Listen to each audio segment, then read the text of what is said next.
What's up, everyone? It's showtime. Tournament Tactics NFL Week 9 is here. And to break it all down, we got the crew back together again. Of course, BobbyWow, multi-time Millie Maker winner right down there. Multi-time, not just once. I never got my tithe from that, by the way, which we have to have a conversation about. But Josiah here, GPP tournament specialist, multi-time tournament winner across multiple sports. And, of course, the Shark Lab, Adam Burns, author of Winning the $1 Million Game, Secrets of the DraftKings Millie Maker. Burns, you're also quite a known hockey shark as well. So hockey and football, known for the metrics, is Burns. And we are ready to rock here for NFL Week 9, guys. You know what's funny? We're just talking about it like Daniel Jones is the chalk. What the hell is going on out there? That can't be. No. Are we really playing dimes this week? Is that the way this week? I mean, last week it was Bo Nix, and that worked out pretty nicely. I don't know why everyone thinks this Washington defense is bad, but there really hasn't been any evidence of that. And yeah, I don't get it. I'm not doing it. I think there is a Daniel Jones has been very good specifically against Washington narrative. That is legit. So I get it. But, I like sneaky Daniel Jones. I don't like, chalky Daniel Jones. Right. That's the bad Danny Dimes. Like, I like it when it's sneaky. Like my Winston play last week that no one played and won the Millie Maker. Yeah. I was with you. I was just quiet about it. I was like, I support you. If I can take just 15 seconds and just put my hand up and say, got my tail between my legs this week. Okay. Geek was right about Jameis. Wait. I want to make, oh man, I don't even have it. I was going to make us bigger on the screen here. I wanted to focus in on you there, BobbyWow. Geek was right about Jameis. Bob was right about Caleb Williams.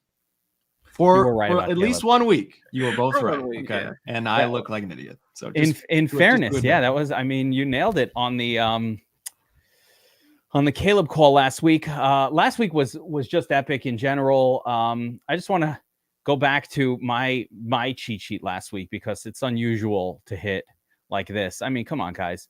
My core tournament plays: Winston, Tillman, Achane, Swift, James Cook. What do they all have in common? Crushed. They are the nuts from NFL Week 8. Can we do it again in Week 9? So good. It was so good. I hope so, guys. This week sets up a little different. Again, the fact that Daniel Jones is a little chalky at quarterback kind of tells you a little bit of the tale. There isn't a whole lot of obviousness, I guess, to the slate. There are some issues at some position groups in terms of like tight end is really tough this week as an example. Like I found tight end to be very tricky. There's no pay down options that I'm in love with. But let's get into it. NFL Week 9. Let's talk some tournament tactics. Let's start as always with the quarterback position. Let's dive in and see what we can figure out here. And I'm going to, this is a bit, again, the chalk is really weird. You've got Jones, Geno, Dak, Jaden Daniels, Jalen Hurts, even Joe Burrow is in the list. Justin Herbert, who hasn't had a tournament-worthy performance in seemingly years, showing up in the high-owned category here. Gardner Minshew, who the hell would ever want to play this guy? But he is cheap, so I get it. Maybe. 4,500 Gardner? What a weird week. Let's start at the top, though, gents, and let's expand our format a little bit here. As I got some slack in the comments for kind of trying to push things through a little quicker. So we're going to take our time and go through this. So let's just get started with this quarterback position. Of course, you have your high end quarterbacks and your low end. I always like to separate those two, right? Everybody could pay, we could pay up for quarterbacks. There are lots of good ones up here, but you get more leverage if you can find a cheap one that goes off. I think that is how tournaments are won. Personally, but let's start at the very top here. Lamar, Jalen Hurts, Josh Allen, Jaden Daniels, even Jordan Love. There's a whole group of 7K and up on DraftKings quarterbacks. Burns, I know you are loath to use expensive QBs. I know that I've read your book, and it is very specific that You want those QBs with a 6 in front of them or a 5 in order to win the Millie Maker. By the way, speaking of Millie Maker, where is it? Where's Sliders? We got to acknowledge Slider. Where is he? Oh, man. Did I forget to put it up here? Yeah, there it is. We got to acknowledge Sliders. Another top finish. 3rd place in the Millie Maker, guys. Awesome. What's up, Sliders? Great stuff. Impressed. Heart So good. emoji. Let's see. Well, let's just take a look at what he did. He had a Bo Nix lineup here. HN Nix to Sutton. Sutton fumbled towards the end of the game. That cost the Millie 1 point from $1 million right there. I actually blame Bowers for stinking more than I blame the fumble. No, this one comes back on Minshew. Bowers caught all 5 of his targets. Yeah, but like, This is a come on, Minshew Bowers. problem. This was Bowers' worst game of the year. Great If he lines. just gets one more catch, Brock. Still. Come on, Brock. Yeah, that's a beautiful lineup. What Of all the guys to else fail, about this? you're I right, mean, Lad Bowers. McConkey Ugh. was chalk. Tillman was, of course, somebody we were all over, and he was a core play for me. So great. And low owned Jahmyr Gibbs in that Tennessee matchup got it done. A lot of ways. I mean, there were a lot of other ways to build a really good lineup just like this, but great job to Sliders. That is not the first time. I've sent him swag many times. He's to the point now, BobbyWow, where he's getting like sweatshirts like what you're wearing. Well, and he does it consistently, which is even more impressive. Like this guy's he's been up there all the time, which is fantastic. Yeah, great stuff. I mean, he's picking hat colors. He's like, bro, send me a blue one this time. I'm like, all right, I got you. Got them all. So, all right, back to it though. Jackson, Hurts, Allen, Daniels, Jordan Love, Joe Low. That's your expensive group. Burns, are you paying up this week at all? Yeah, in single entry and 3 max, but not in MME. I'm going to stick with the 5K and 6Ks.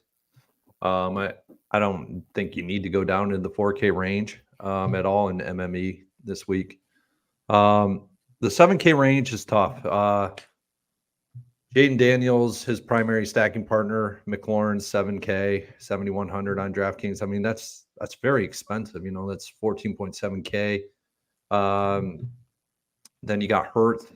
It's very expensive with Hurts and AJ Brown, even Devonta Smith. Now that Goddard is ruled out for the week, it's just really expensive. Josh Allen, I won't have anything to do with Josh Allen this week. Really? Very tough matchup. You don't think that game has up Miami scoring potential? Miami's tough. Their defense is getting tougher and tougher every week. I'm not going anywhere near him. If he burns me, he burns me. I'm sticking to the 5 and 6K range. It's every week. It's in the winning Millie Maker lineup. Number one is not a non 5, 6K quarterback. It's pretty much just been that way all year, and it was all that way pretty much all year last year, except for maybe 1 or 2 weeks. Yeah, same this year. We've seen even this season, Burns, where even when Jalen Hurts like popped for 3 tush pushes, it might have been last week. Yeah. Even then, he wasn't in the nuts because we're very comfortable stacking. Remember, we talked a little bit last week about how naked QBs have been getting there a lot. And then another one. Now that wasn't in the winning because everybody stacked him, and you didn't need that situation. But I believe Hurts was the highest scoring QB last week. He was, but he still got beat. He still got beat out. I mean, it's the way it goes. These 6K guys are going to beat you out every time when they score 25 plus points. Yes. Josiah, are you going there in the high end range this week? And of this group, does anybody stand out to you? Yeah, I'll have exposure. Jalen Hurts, great matchup against Jacksonville, has rushing upside. The tough part is when it comes to who you want to stack him with, that's when it gets a little gross, and no one wants to go to tight end. Like that's a really easy way to do Hurts +1, but I'm probably going to have a mixture of Hurts +1 and Hurts +2 just to kind of get a little bit different. And then I'm looking at Jordan Love too in the game of the week where I expect a lot of scoring. So yeah, I'm paying up. Jolo, as I like to call him. Look at the ownership too. Starting Good now. matchup.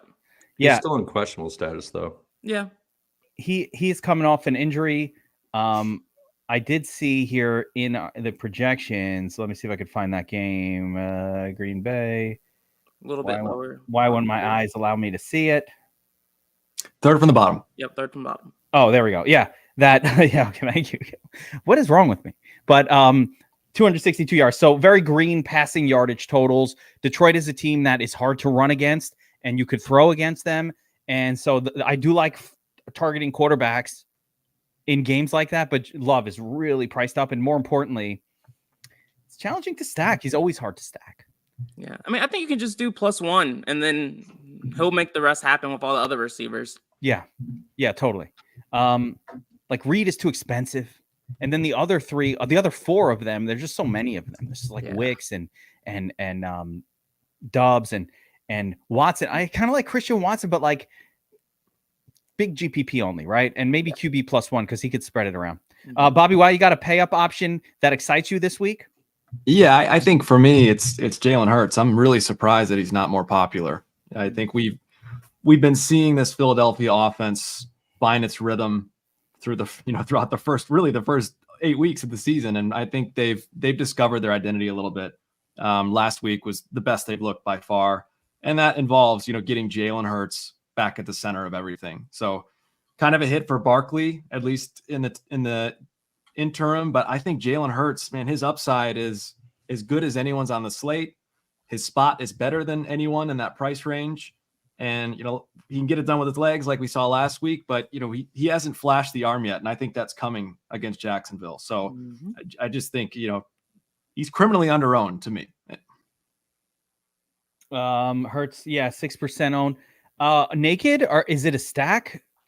I don't think you have It's to force a expensive. stack. I don't think you have to force a stack with him just because he could throw a touchdown pass to 3 or 4 different guys. But I like stacking him with one. Most of my Hurts lineups will have one, and if I have to get a little cheap elsewhere, I'll do it. AJ Brown is worth it this week.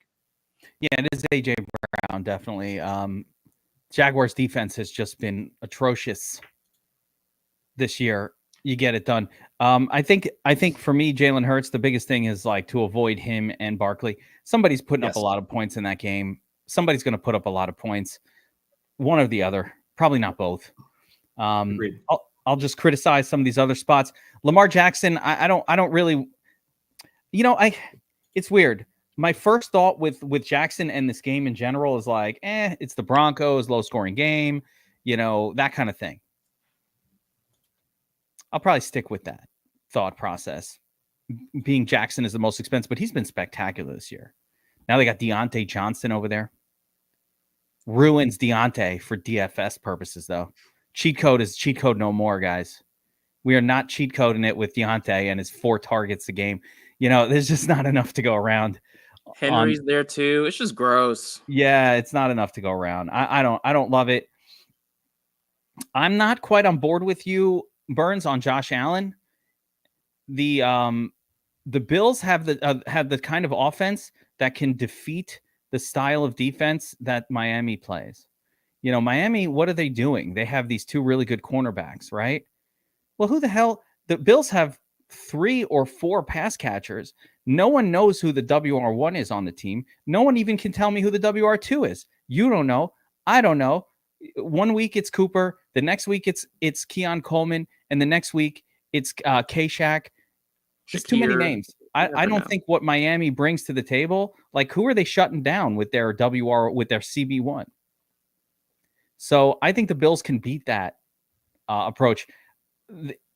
I think that game has some interesting pop appeal, but the Bills have also owned Miami for years and years and years and owned this version of Miami. So we'll see what happens. I can't see that game, though, being one of those surprisingly awesome spike games that happen when 2 teams have very good offenses. Forget all the other stuff. And the fact that there's a history here of low scoring games between these two, which that is true. I don't care. Both 2 good offenses. I'm going to take my shots. Yeah, I mean, it has the second highest total on the slate, so I don't think you're crazy for it. It's just hard for me to get past the price tag and the matchup. But I get it. It gets better for me when I realize that the second man in the stack is cheap enough that it doesn't matter anymore. True. Like, if I have to stack Hurts and Brown, I'm like, oh man, what am I going to do now? The whole rest of the lineup is shit. But when I'm stacking, Allen with Khalil Shakir or Keon Coleman or something like that. They're all cheap. It's not, it's the combo is not that expensive. All right, let's shift down to the second zone here of quarterbacks, the 6K down to 6 down to 5K. So kind of the bread and butter, the bread and butter of the QB group here. I'll spit out some of the names, and then I kind of want to get your guys' take. But you got Joe Burrow in this game against the Raiders, Kyler Murray against Chicago, Jared Goff in the Packers game, Kirk Cousins and Dak Prescott combine in a very exciting game. I'm really interested to know which one of these two we want to jump on board with, because there's a lot of potential upside in that game. To Bo Nix, can we get back to him facing the Ravens team that just allowed Jameis Winston to light him up? Sure. I was cheering that whole time. The first thought against the Ravens is no, and then you're like, wait, my mind is telling me no, but my body is telling me yes. Is that R. Kelly? I don't want to do R. Kelly songs. Oh yeah. Who sang that? I don't even know what that is. Sorry, guys. Apologies. Matthew Stafford, his name is being bandied about this week a little bit. Mm-hmm. Got all his weapons back. People don't realize that Stafford, when he has Puka and Cooper Kupp healthy, that's when he doesn't stink. Ooh, it was R. Kelly. My bad. Sorry about that one. I'm from the 90s, man. From before. Go back to Jameis Winston. A lot of good possibilities. And then chalk Danny Dimes. Ooh. Really? Chalk Dimes. You missed an interesting one there too. And the guy you don't Malik Willis? Is much. Malik no. No, I know where Josiah's going here. Herbert? I know where he's going. Don't start with the Herbert. No, a little bit higher. Derek Carr. The Saints stop it. are coming. Actually, it is the Panthers. I mean, yeah. On FanDuel, he's even better. I had to write him up. I don't hate Olave either with no Shaheed. Yeah. Olave could finally be this. If this was a viable game from Olave, it would be the first time I think he's ever had a DFS relevant game in his whole career. Yep. Olave is the Derek Carr of wide receivers. Think about it, BobbyWow. Think about it. I don't know that I go that far. Yeah, he's the Derek Carr of wide receivers. Like always chalk, always there, never worth playing. Until Wow. this week. All right, let's go around the room here. BobbyWow, you start us off. Give me a couple of these the quarterbacks. Like, give me a couple of QB wide receiver combos that you're targeting heavily this week. Like, who are your go-tos here? Yeah, I'll give you three. You mentioned Derek Carr. He's on my list as well. But Carr is as a go-to? You're putting him on the not go-to. a go-to. No, God, no. I've got two go-tos here. One is Joe Burrow. I like that Joe Burrow kind of bombed last week a little bit. And, looks like T. Higgins is probably going to end up out again. Yeah. Makes it really easy to stack. Give me some Joey B and Jamar Chase. That's one of my favorite stacks this week, far and away. I think it's a big-time bounce back for him. If Minshew can somehow maintain being competent for a second game in a row, things get even more interesting. But really like that it's super easy to stack Burrow. And you've got Yoshivas as kind of that supplemental piece, who also bombed last week. So we're getting these guys at relatively under-owned just because of how last week went. So I like that too. The other guy, probably the heaviest exposure for me this week will be Dak Prescott. Dak with CeeDee Lamb. I mean, Dak is incredibly cheap. He's been better than advertised. I think he gets kind of an unfair rap because the team overall has kind of crumbled around him. But Dak to CeeDee Lamb, they might triple whatever Kirk Cousins and his closest stack partner is in score. I really like Dak this week. So between Joe Burrow and Chase, and then Dak and CeeDee, I will be well overweight on both those stacks. I think Jalen Tolbert's an option to run it back with, Jake Ferguson as well.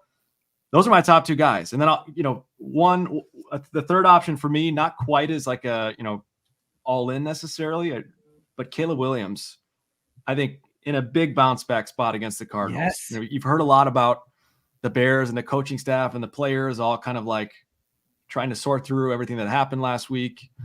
And I think this is a week where Caleb Williams kind of puts the team on his back and he says, look, I'm the number one pick for a reason.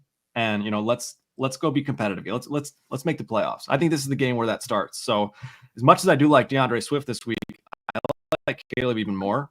And I like, Caleb to DJ Moore as my top stack. And I like Cole Kmet a lot this week as a kind of a bounce back. The Bears offense goes as Kmet goes. If you look through the course of the season and even back to last year.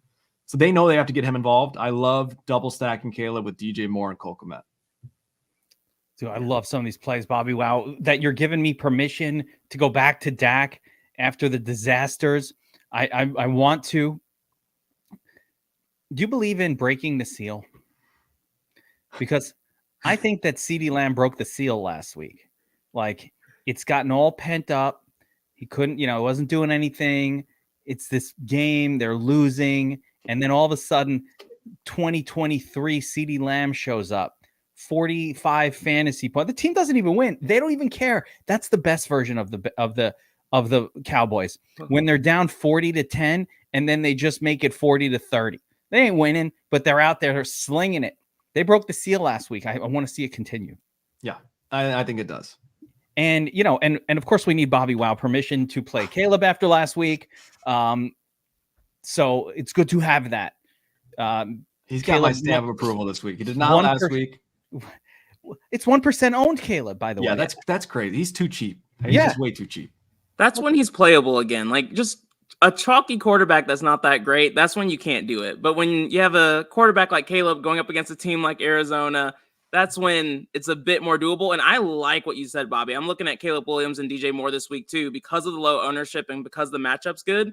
One thing I'll touch on is Joe Burrow and Jamar Chase without T. Higgins. I mentioned it in the Discord. It's been tough. It's been tough. When Higgins is out, their offense has not been as explosive, and they've been struggling. It's true. I don't think it's a bad get-right spot, but he's relatively chalky-ish. There's not really anyone who's super chalky on this slate, but that's kind of like my main concern there with that one. Yeah, I'm less high on Burrow. I think Burrow, in order for Burrow to get it done, they need the Raiders to get it to be very competitive in the game. And that pushes me over to Minshew, and I don't want that. But that's kind of how you'd almost have to play it. You'd almost be better off playing $4,500 Minshew in that game. Top. For me. Okay, stop. That is. It's 45. Like, how are the Bengals are very much not a team that will kind of press the gas. I don't know that that's true. I think here's what I saw. I fully agree with your point, though, Josiah. I think that's a great point, and that's what doesn't have me all in on Joey B, but he had that swag again last week where I don't know if you saw the press conference. He's like, what, 7 wins out of the next 9 games. That's doable. Like that to me right there. I'm like, okay, wait, he's still there. Yeah. Did you see Macaulay Culkin wearing a Joe Burrow costume for Halloween this year? That was good. Yes. Gardner Minshew. We can't forget about Alexander Madison, Geek. Come on now. We'll get there later. Gosh. Stop. Mats, Josiah, anybody else on your must-have list? Yeah, I'll also say I'm not playing Dak. I am not going there. Wow. It would be great if he did keep that form from the fourth quarter, but I think what we've seen more data points of is probably correct. And I don't love picking on the Falcons' pass defense either. But when it comes to guys I actually like, I do like Jared Goff. I think this is a great spot for him. Of course, he could get vultured again like he typically does, but I like the low ownership. Kirk Cousins is another guy I'm forcing into in this range. And then if we're not going to limit, actually, I'll wait for Burns to go. Yeah. Burns, how about you? Who are your go-to quarterbacks? I mean, I'm going to be pretty vanilla. Kirk Cousins is in a great spot this week. He's probably in his best spot that he's been in a couple of weeks now. Really like him this week. I'm going right. I was on Herbert last week quite a bit.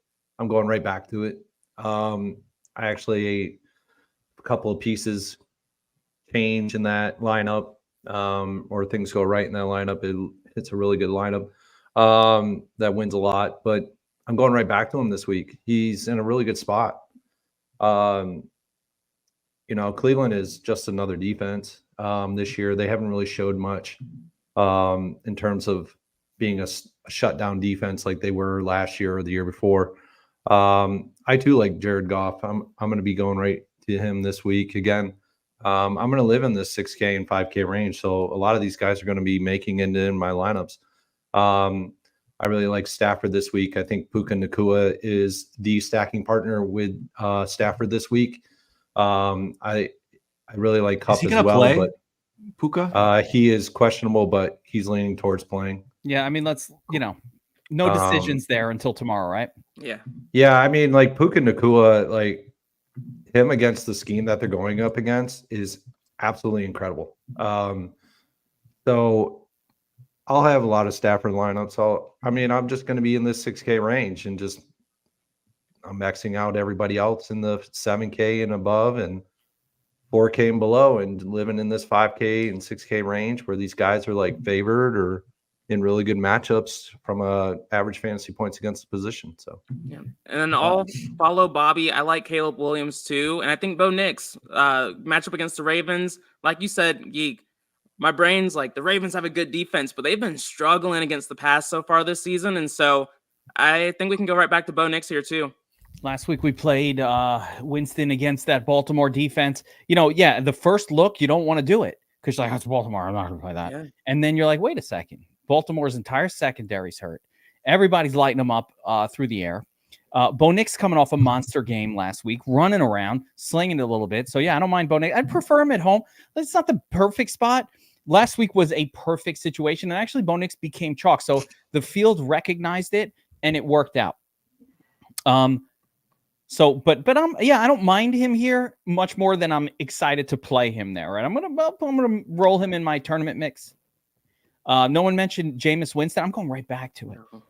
Oh my Jesus! Right back to you last week, Geek. Now it's time to get off the train. Keep on. You got to get off early. Keep on. No. I was already on the bandwagon. Right. It's one thing to jump on when you weren't there. Right. Then it's moving. You got to get on. You got to pay a bigger premium. I was already on there. I'm still there. I'm on the wagon. That fairy tale was one chapter long. Okay, let's not get it twisted here. Let me tell you something about Jameis Winston. You guys are all biased against him from back when he couldn't see. Guy got LASIK surgery. He could see now. So I know. I like him. I genuinely like him. I'm not rooting against him. It's just he's not biased. He's out there. It's a good defense. The Chargers are a very good defense. They don't make the same mistakes. We saw the Browns, what they did last year with Flacco. Winston is better than Flacco. Wow. That is so disrespectful. Oh, yeah, you know what? That's right. I just said it. You can quote me on it. Winston is younger. Until Winston wins a Super Bowl. Is he better today? No, I don't think he's better today. What the hell Flacco did today, 25 years ago when he was winning the Super Bowl. I'm talking about today. All Winston does is steal crab legs. So he eats the crab legs. You can mortgage. Yeah, he will throw a pick. That will happen. There will be a pick six. I'll go right back to it. I know it worked last week. I don't mind it again. Yes, the Chargers are a tougher matchup. Not so much a tougher matchup, in fairness. They're just a slower team. The thing I don't like about the Chargers is too. They play slow though. It ruins it. Like they're slow, ground and pound 1985 style football. I don't like that part of it because they slow the game down. Not as many plays happening. But I feel like Winston gets in there. He's either throwing a pick six or he's throwing a touchdown. Either way, there's action happening out there. I'm for it. Do you see how many throws he threw right to defenders and they dropped? Exactly. That's what I'm talking about. He got so lucky. He got so lucky. And so did you guys. No, he did that plenty. But I just don't mind going back to it. It's not my top play of the week, but it's something I don't mind going back to. Same thing with Knicks in that spot. Again, we got to keep targeting the Baltimore pass defense. It's less good when it's a rookie. It's not as good of a spot, like I said, as what it was last week. And on the road, there are some negatives there, but I think you put them in the mix as well. Sure. I wasn't on Caleb, but I'll join you. But I think the ultimate play this week and the build around game remains Cowboys Falcons. And I mean, Burns wants to attack it with Cousins. BobbyWow wants to attack it with Dak. It's all good. I'll go both, man. I'm not gonna choose sides. It's like a parent choosing between their children. I love you all the same. How many times? I might have my secret preferences. I might have my secret preferences, guys, but you'll never know. I'll never share that. You know what I'm saying? You know how you have your favorite kid, but you never say it out loud because We love them all the same. No. No, I hope they're not watching. not me. I'm talking about you guys. I'm not referring to myself. I'm talking about like other people. Does that do? You guys were afraid to even chuckle at that. Look at Bobby's face. That was tough. When they get older, you do tend to have a favorite. All my kids think they're my favorite. And they all are. Yes, they all are in their own special way. They're all different. Any other thoughts on the quarterback position? Did we miss anyone? I mean, I could shit on like some of these takes, but not really. Everybody, Josiah, I think. why don't you throw yours? Oh yeah. Well, I mean, we didn't talk enough about Derek Carr. Oh, wait. Are we? Derek Carr should be the chalk on this slate, but he's not. Stop. So Derek Carr, as long as he plays, which he should. Yeah, I like Derek Carr today. Yeah, Derek Carr is great going to be like great matchup. You think he's going to be under 5% owned? He's so low owned. Solo owned for a great matchup. We've been doing this all season. You got to keep doing it. And then Bryce Young at 4,400. I hate Bryce Young probably more than anybody, but at 4,400, low ownership, good matchup against the Saints. They've been struggling against the pass. I'm going to take a shot here if no one else will. Yeah, but he can't see over the O-line. You're not wrong. You're not wrong. I don't disagree. It's just He's philosophy so bad for me playing quarterbacks against bad defenses. He's so bad. So I don't know. He bad. played well last week. What happened last week? Did you watch the whole game start to finish? I only saw the highlights. No, he's just been okay. Like, he did enough to look decent, but he was also going up against a beat-up Denver's defense, so it wasn't overly impressive. And similar situation here. Saints aren't that great of a defense. That would be insanity. Him looking At great is probably a 4,400, little bit of a stretch. The leverage that you get from playing anybody for 4,400 and them doing well is quite dramatic. Yeah, and you have like Coker, you have Leggett. There's quite a few cheap options to pair him with too. You can play pretty much whoever you want. Even more. I don't know about him. David Moore? David Moore is a showdown turd from him. Seattle back circa 2018. How is this guy still in the NFL? Like, He was changing Joe Flacco's diapers. the last I heard of that guy, he was a showdown turd for Seattle like years ago. He's back, baby. I'm not proud of it, but I'm doing it. One thing we're not pairing. Yeah, it's Bryce Young pairs with Leggett as the primary guy, right? And Coker. Yeah, primary. Stealing back? No. Not yet. Okay. Yeah.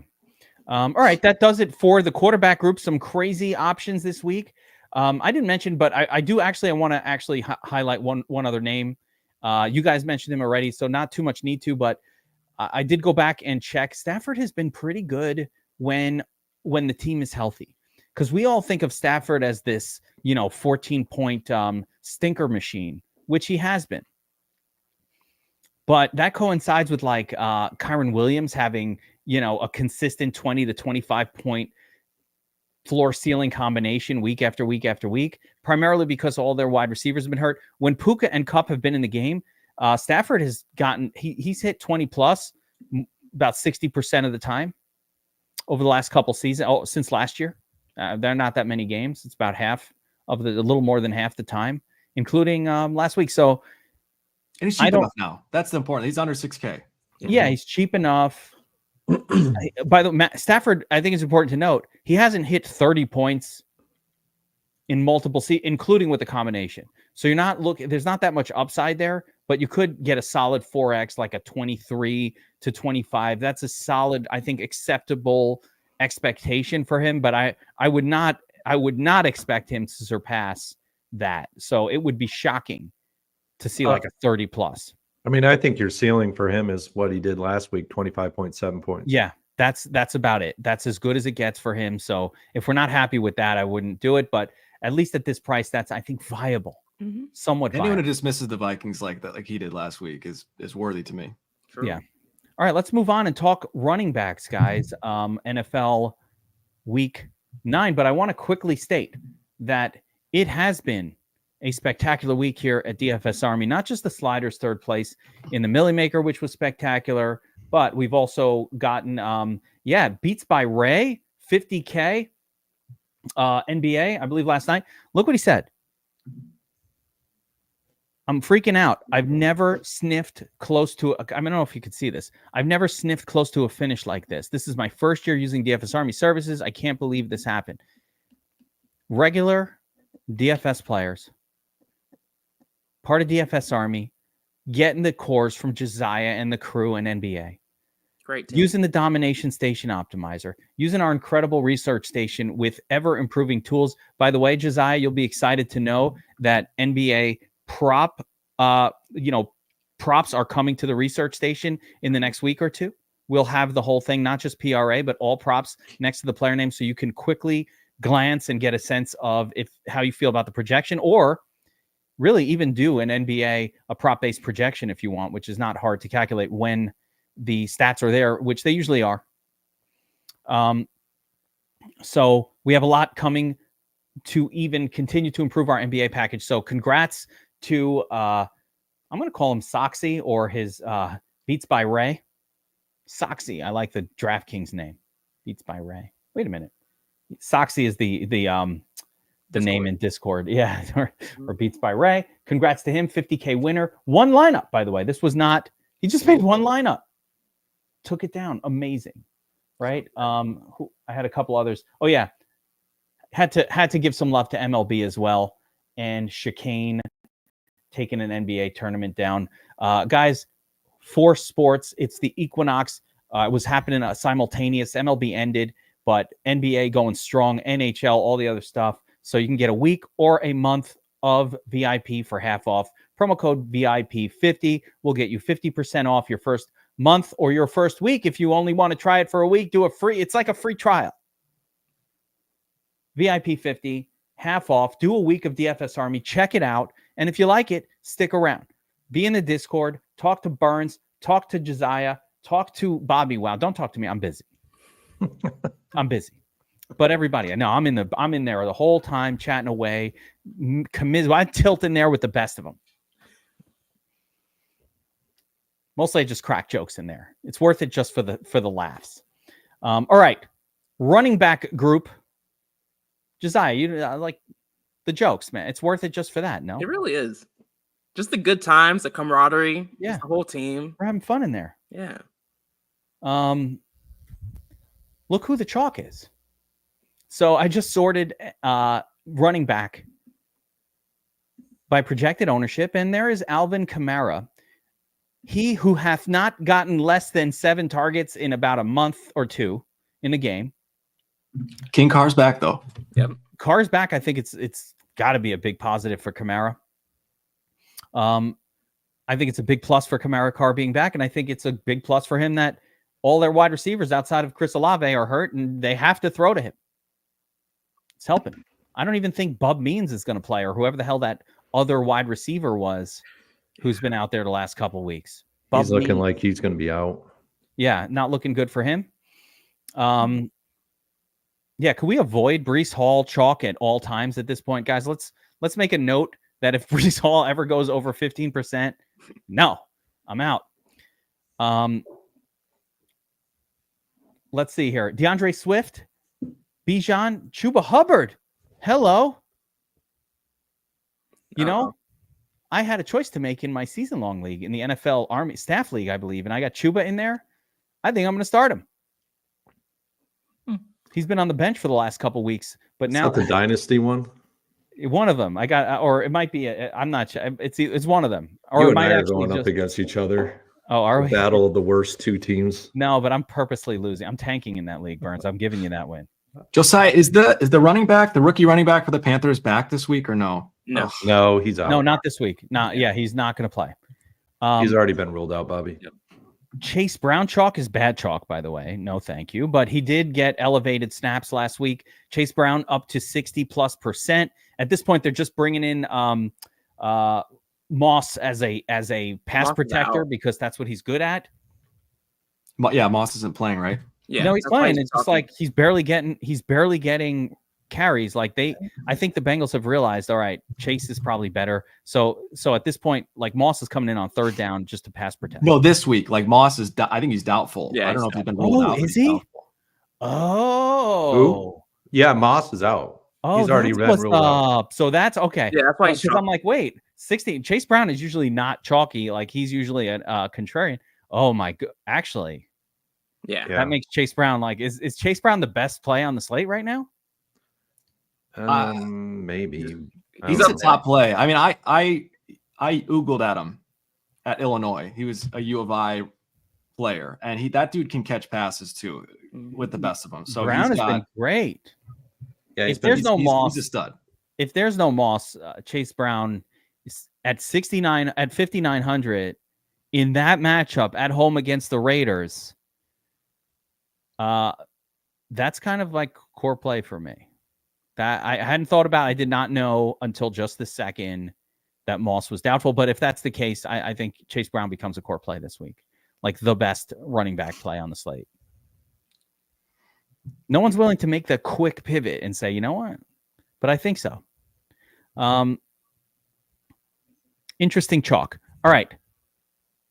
Yeah, and I don't know about Kamara. I like Kamara though too, but he's just priced so high that, you know, there's Kyron Williams hanging out right there too. It's kind of, you know, Saquon and Derrick Henry are up there.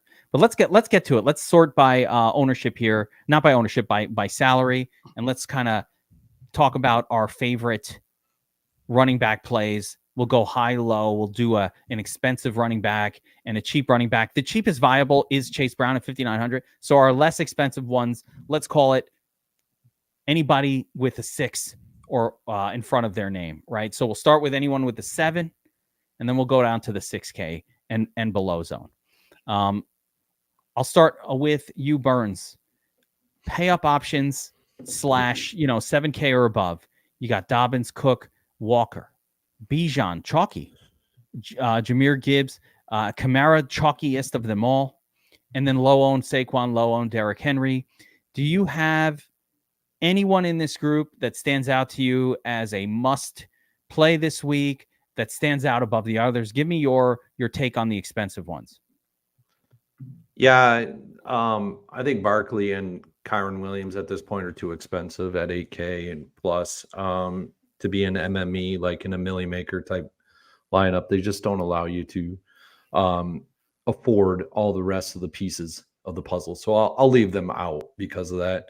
Kamara is in a very good spot. We've always targeted Carolina with our running backs, and he destroys Carolina every year in every spot. So I really like him at the higher 7K range. I'll have quite a bit of Jahmyr Gibbs this week and David Montgomery. I just like the matchup for them. I think they're in a very good spot again this week. Last week, it wasn't as good of a spot, but they produced, especially Jahmyr Gibbs. Bijan Robinson in a very good matchup here. I'm stacking him with Cousins in pretty much all of my Cousins lineups. So it'll be Bijan, Drake, and Cousins, or Bijan and Mooney, Bijan, Pitts. That's how I'm going with it. He's just pretty much a lot of their offense right now. James Cook, I was all over him on this show last week. That was a huge call, by the way. That was such a good call, Burns, that by Sunday I added James Cook to my GPP core. Yeah. And it was a big reason why I was profitable, because it just got me off of Breece Hall chalk, like a couple of shitty chalk pieces that were sitting over there.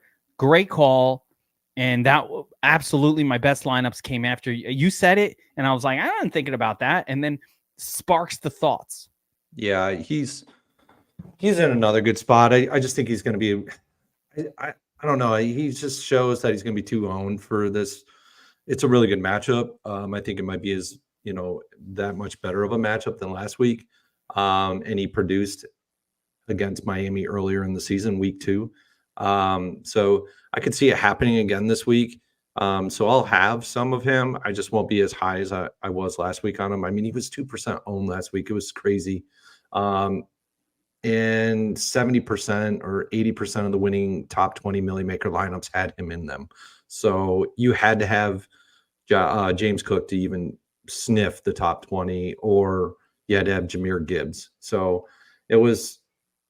that's kind of how I'm looking at this range, this high end range. And when we get to the 6K range, that is just loitered with really good plays too. People are asking about Joey Chestnut. So now I want to ask the question, is Pollard out? Like, are we thinking He's Tony Pollard's not gonna play? questionable? He's not completely out yet. He's in questionable status. Tajay Spears is out. He's been ruled out. Yeah, Spears always hurt, but like, yeah, is Pollard not going to play? Where we're really going to Joey Chet, the BobbyWow's, hot dog eating champion here. I know he's got like multiple did not practices this week. Oh, shit. But until they completely rule him out, he is still in play. So that's a go pick him up in your season long league right now, just in case guy, because everybody needs a running back starter this week. You know what I'm saying? Like, go get him. And if he starts, you filled in a starting position. Like, wait, I'm going up against Burns. Hold on, let me type it up. I'll do it right after this. We'll be racing. I already own him in that league there, oh, Kev. Shit. Damn it. Darn. I was going to race to pick him up in my fantasy league. Interesting. Achan Love. Josiah, high-end running backs, it's for you, it's got to be Kamara. No, I mean, you just love to target your beloved Panthers. It's pretty much money every time. That's where I'm going. And I'm also playing Kyron Williams. It's not hard for me to pay up at running back this week because I'm paying down a lot at other positions. So those are the two pay up options, and they're chalky, and I'm okay with that. I like it. BobbyWow. And I'll just emphasize Seattle, their defense is terrible. They can't tackle. Like, it's a great matchup for Kyron today. It's my first look, I went with Kyron over Alvin Kamara. Yeah. But I can strongly understand the argument for Kamara, and which is made stronger by the fact that, LA now has their two pass catchers, and the Saints are down to just really one pass catcher with Olave. So like they have to use the running back in that. So it's like, it almost seems like, yeah, Kamara's probably that guy this week, but I loves me some Kyron every week. He always puts up 20. BobbyWow, how about you in the high end zone here? Anybody stand out for you? I think the vast majority of my exposure is going to come from 6,500 and below at running back this week. I mean, can't deny Kamara's spot. He's in a phenomenal spot. Kyron Williams, great spot as well. I'll have ownership in those two guys. The one guy we haven't mentioned is Kenneth Walker, although he's not necessarily at the very top. But outside of that, I'm, I guess 6,700 and lower for the most part. It's funny, Pollard being out. Pollard's salary has risen to the no longer interesting level. When Pollard was 5,800, great. At 7K on a crappy team that can't score, I wasn't interested anyway. So, not super interested in him. Yeah, high-end zone here. It's really everybody's a good play in general here. Like, they're all good. I love Saquon Barkley, and he puts up 30 every once in a while. Sure. Derrick Henry, he's been awesome. Why would I stop playing him? All of these guys are good. They're all good plays. But, of course, they come at a price. So the best way to get leverage on the field in DFS is to find cheaper players that go off. That is how we do it here. So Jonathan Taylor, I'm assuming is the Colts game on the night game? Yes. That is. Yeah. So I just want to give a FanDuel note. BobbyWow, a little FanDuel note here. Please. Flacco. We're playing Flacco. We're playing Flacco. We are playing Flacco, and he's throwing it to Downs. Downs is in a matchup. No, he's throwing it to Pittman. Yeah, he's throwing it to Pittman. No. This is Pittman week. Pittman's might be a core for me on FanDuel. Flacco and Downs, it's like PB&J, bro. Don't even try to mess with it. Don't start putting cream cheese with your peanut butter. It doesn't taste good. It's just weird. PB&J. Yeah. Downs and Flacco. Downs is priced up with Drake London on FanDuel, so we can talk about that. But Pittman is dirt cheap, and he loves playing with Flacco. His best two games have come with Flacco. PB&J. Well, there's a lot of really good plays on FanDuel this week. It's a lot of stands to be taken. Is it based around that one game, or is there other no bargains? Yeah, I can't wake up. I can't wait for wake up with Wow on Sunday morning. Technically, I don't wake up with Wow, in fairness, because I sleep late. But I go to bed with Wow Saturday night. Like the smooth I don't even know sounds. if I wake up with Wow at this point. Yeah, it's too early. But I'll go to bed with Wow late night. Please, Saturday please night. come on in. The smooth sounds as I'm making my lineups. By the way, RIP to the free money contest on FanDuel. It is no longer there. We hardly knew ye. But you know what? Because they did it, I feel like I'm going to reward FanDuel by continuing to max out that contest every single week as a thank you for providing me with the first half of the season free money. My account went up. I never even won it. Best I came was I think 9th place. I'll take it. A little birdie told me never say never. That they might bring it back? Yeah. Oh, see? That's why you reward them. We're going to keep playing it. All right. That's exciting. I don't know who that little birdie is, but I hope that comes back. I also maxed out an NBA contest the first night because they did the same thing. And now I've decided that if they're going to give me the free money and overlay in a contest, I will max it out, even if I'm not focused on that sport or at that time. I don't care. Unless it's hockey, I'm not doing it. I'm out. I'd have to have Burns run it for me because I can't start memorizing those names. It's so hard. I'm playing tonight. Oh, yeah, he's hockey. How are you playing tonight? We're going to be talking up until 7. All right. Because I'm building them right now. Oh, there it is. Let's talk about the bread and butter, the meat and potatoes part of the running back group, the 6Ks, the 5Ks. We got extreme value right now with Chase Brown. He's popping top play, top points per dollar play, even before we adjusted any projections. Chalky Chuba, BobbyWow? Chalky Chube? Is that one of the names? I'm out. No Chalky Chuba for you. No Chalky Chuba for me. All right, but we do like this 6K zone. You've got also where the hell is Tyrone? He's excluded right now, but he's like close to a core play for me. He's core? He's all right, close. BobbyWow, take me through. Let's get into it. Take me through the running backs that you're on, who you love. Yeah, I think I'll leave Achane because he's obvious. Yes, I think there's some really sneaky guys down here. But wait, let me just say for a second. Let me chime in on Achane before you talk about sneaky guys, because I have a thing I want to talk about with him, which is it's like getting a wide receiver and a running back all in one. It's 2 players for the price of 1. At first, I had a hard time. I'm like, man, this guy, he's only getting 12 carries. But you know what? He's getting 7+ targets every week. And you can't even get wide receivers that are seeing 7+ targets every week. Got to pay full price. This guy gets us a wide receiver and a running back all in one, 2 for 1. Listen, I buy the shampoo 2 in 1. You know what I'm talking about. Shampoo, conditioner. I don't care. All in one shot. Why should I buy 2? That's what Achane is. He's 2 in 1. It's the new cheat code.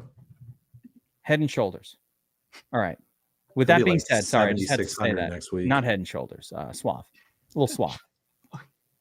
Little 2 in 1. So shampoo plus conditioner. Sometimes it's body wash also. 3 in 1. If you're a guy, what do you care? Like buying Prego pasta sauce. No. Prego's unacceptable at any stage for anything. But 3 in 1 body wash, shampoo, conditioner. Listen, if you had the hair like mine, you don't care. It's like I just take a bar of soap, rub it up there. Same shit. Doesn't make any difference. Just a bar of soap. It's fine. Gets a little stiff. Who cares? All right. 3 in 1. BobbyWow. All right. Sorry. I distracted you. Achane, the pay up. DeAndre Swift has to be in the mix. Your boy, D-Swizz. Yeah, let me give you 3 in 1. 3 sneakies and 1 solid, okay? There we go. I think DeAndre Swift is as solid as it gets down here at 6,400. As long as they refuse to price him up, I think it's fair to just keep on playing DeAndre Swift, who's going to continue getting 20 touches. Another guy, we didn't see it as much last week, but another guy that really functions as a pass catcher as well, most often. And so DeAndre Swift, and his floor is really high at that salary. He's a solid option. I do think his upside is a little bit limited, capped this week, because I think Caleb throws the football more than we've seen. But DeAndre Swift is a phenomenal play, if not for the chalk. Three sneakies, okay? And these are somewhat sneaky. I don't know if they're going to be super sneaky when we get to lock, but David Montgomery. David Montgomery this week is really, really intriguing. And here's why. Number one, he's finally separated himself from Gibbs as far as pricing goes. That's huge. We're getting him at a $1,200 discount. Yes, I know last week didn't look great, or the last 2 weeks, but the other piece is Green Bay is going to be sloppy. I think they're in Green Bay, right? They're at Green Bay is going to be sloppy. It's upper 40s, rainy. It is the quintessential David Montgomery smash football game. So I just think at 6,500, we've seen his upside around 25 points. What's the FanDuel price on Montgomery? It's got to be over cheap. 8. It's not as good. Yeah, it's super expensive on not FanDuel. as tempting. But Monty, I think there's always like this, hey, should we get sneaky with Monty this week? I feel like this could be the week to get a little cute with Monty. So I'm finding myself with a decent amount of exposure there, and it doesn't take much to get leverage. He's unowned, by the way. Unowned. Yep. Like no one's going to play David Montgomery at this price. You're going to get 3%. This is like James Cook last week. I'm playing a boatload of them. Except for Burns. There we go. Okay. I'm all over Montgomery this week, man. This is this is my dude this week. Oh, wow. Here's your 100% global max as of now guy it's for like me. Falling in love all over again. That was whoa. See, again, this is why I do this. And you guys this is a guy who I had no interest in. No shares. An ounce of bias for the Chicago Bear bias. But I think Burns is confirmed it's not bias. All right. No, it's not. I really like him this week too. So understand he's risky. Like he's not a smash play. And that's why he's 2% owned. But I think his upside is definitely there in a week like this. Okay. Who else? So we got Swift. We got Monty. Ramondre Stevenson. Ramondre Stevenson took the lion's share of the work last week. I don't care what anybody says. You fool me once. Shame on you. Ramondre is the back. He's the guy in this backfield. Okay. I don't care what coach says what or what you see on RotoGrind. It doesn't matter. He's the guy. Okay. He's getting all the carries. They are going to lean into him heavily, whether it's Jacoby Brissett or Drake May, which I think is Jacoby this week, right? Do we know at this point going to be the brisket out there or it's leaning more towards Jacoby this week. I frankly don't think it matters. Ramondre is the guy. You beat Tennessee with the run if you're going to beat him at all. Speaking from the Patriots' vantage point, and Ramondre is the guy to do it. So one thing about Tennessee is they're not likely to jump out to a big lead or anything like that. Like it's unlikely that Stevenson will get game flowed out of it, especially if Levis is in play this week. I mean, he could be in play. Like I'm talking about quarterback playing in the game he might versus Levis, Randolph. That's right. Levis might actually play this week, which is good for the Patriots, I would say. Yeah, that's fair. I think Stevenson's overlooked at that price. And one other guy was Tyrone Tracy. He was just cleared from concussion protocol. I think he's going to be overlooked big time here at 5,500, which is just too cheap for Tracy. I know it sounds crazy because Devin Singletary's back. Yeah. But Tracy has established himself as the guy. We saw it last week. He was the guy carrying the football. He was getting the meaningful touches in that game.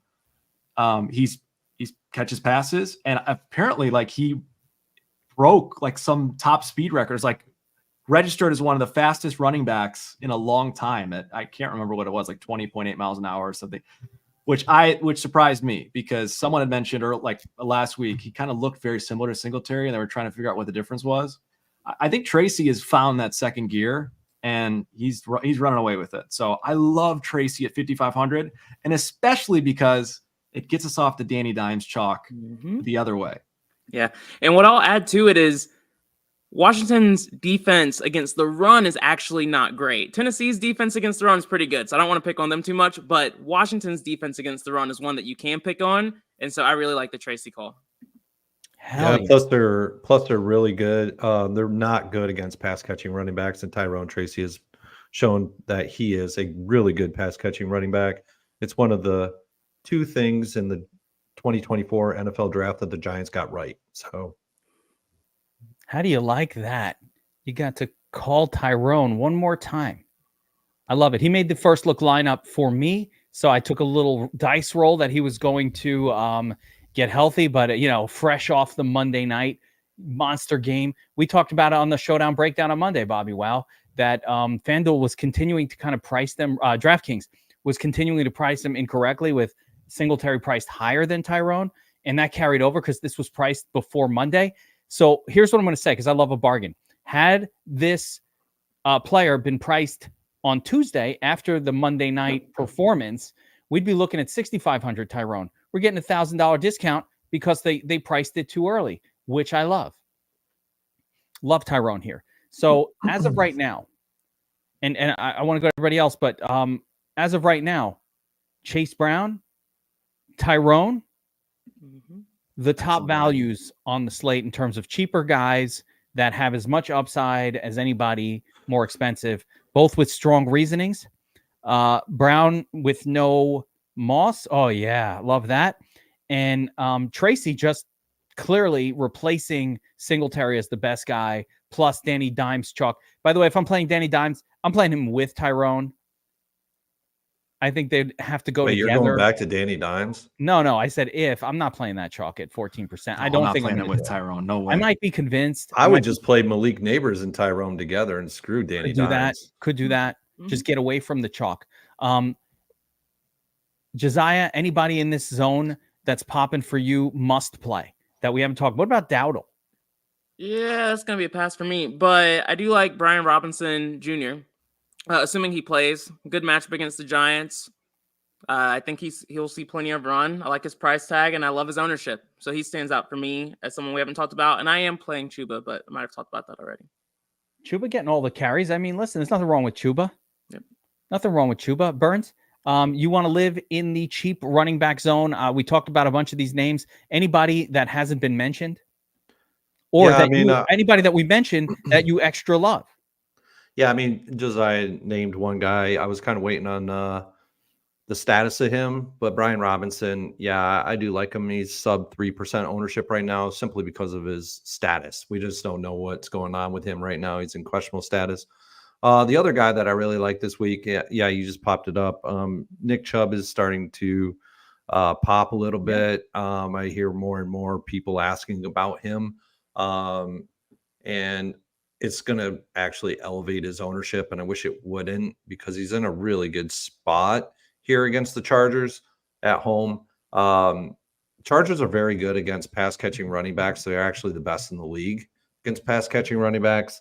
I think Nick Chubb gets it done on the ground. I just don't know if he gets it done at the point where he's going to be 25, 30 point, vintage Nick Chubb in this game.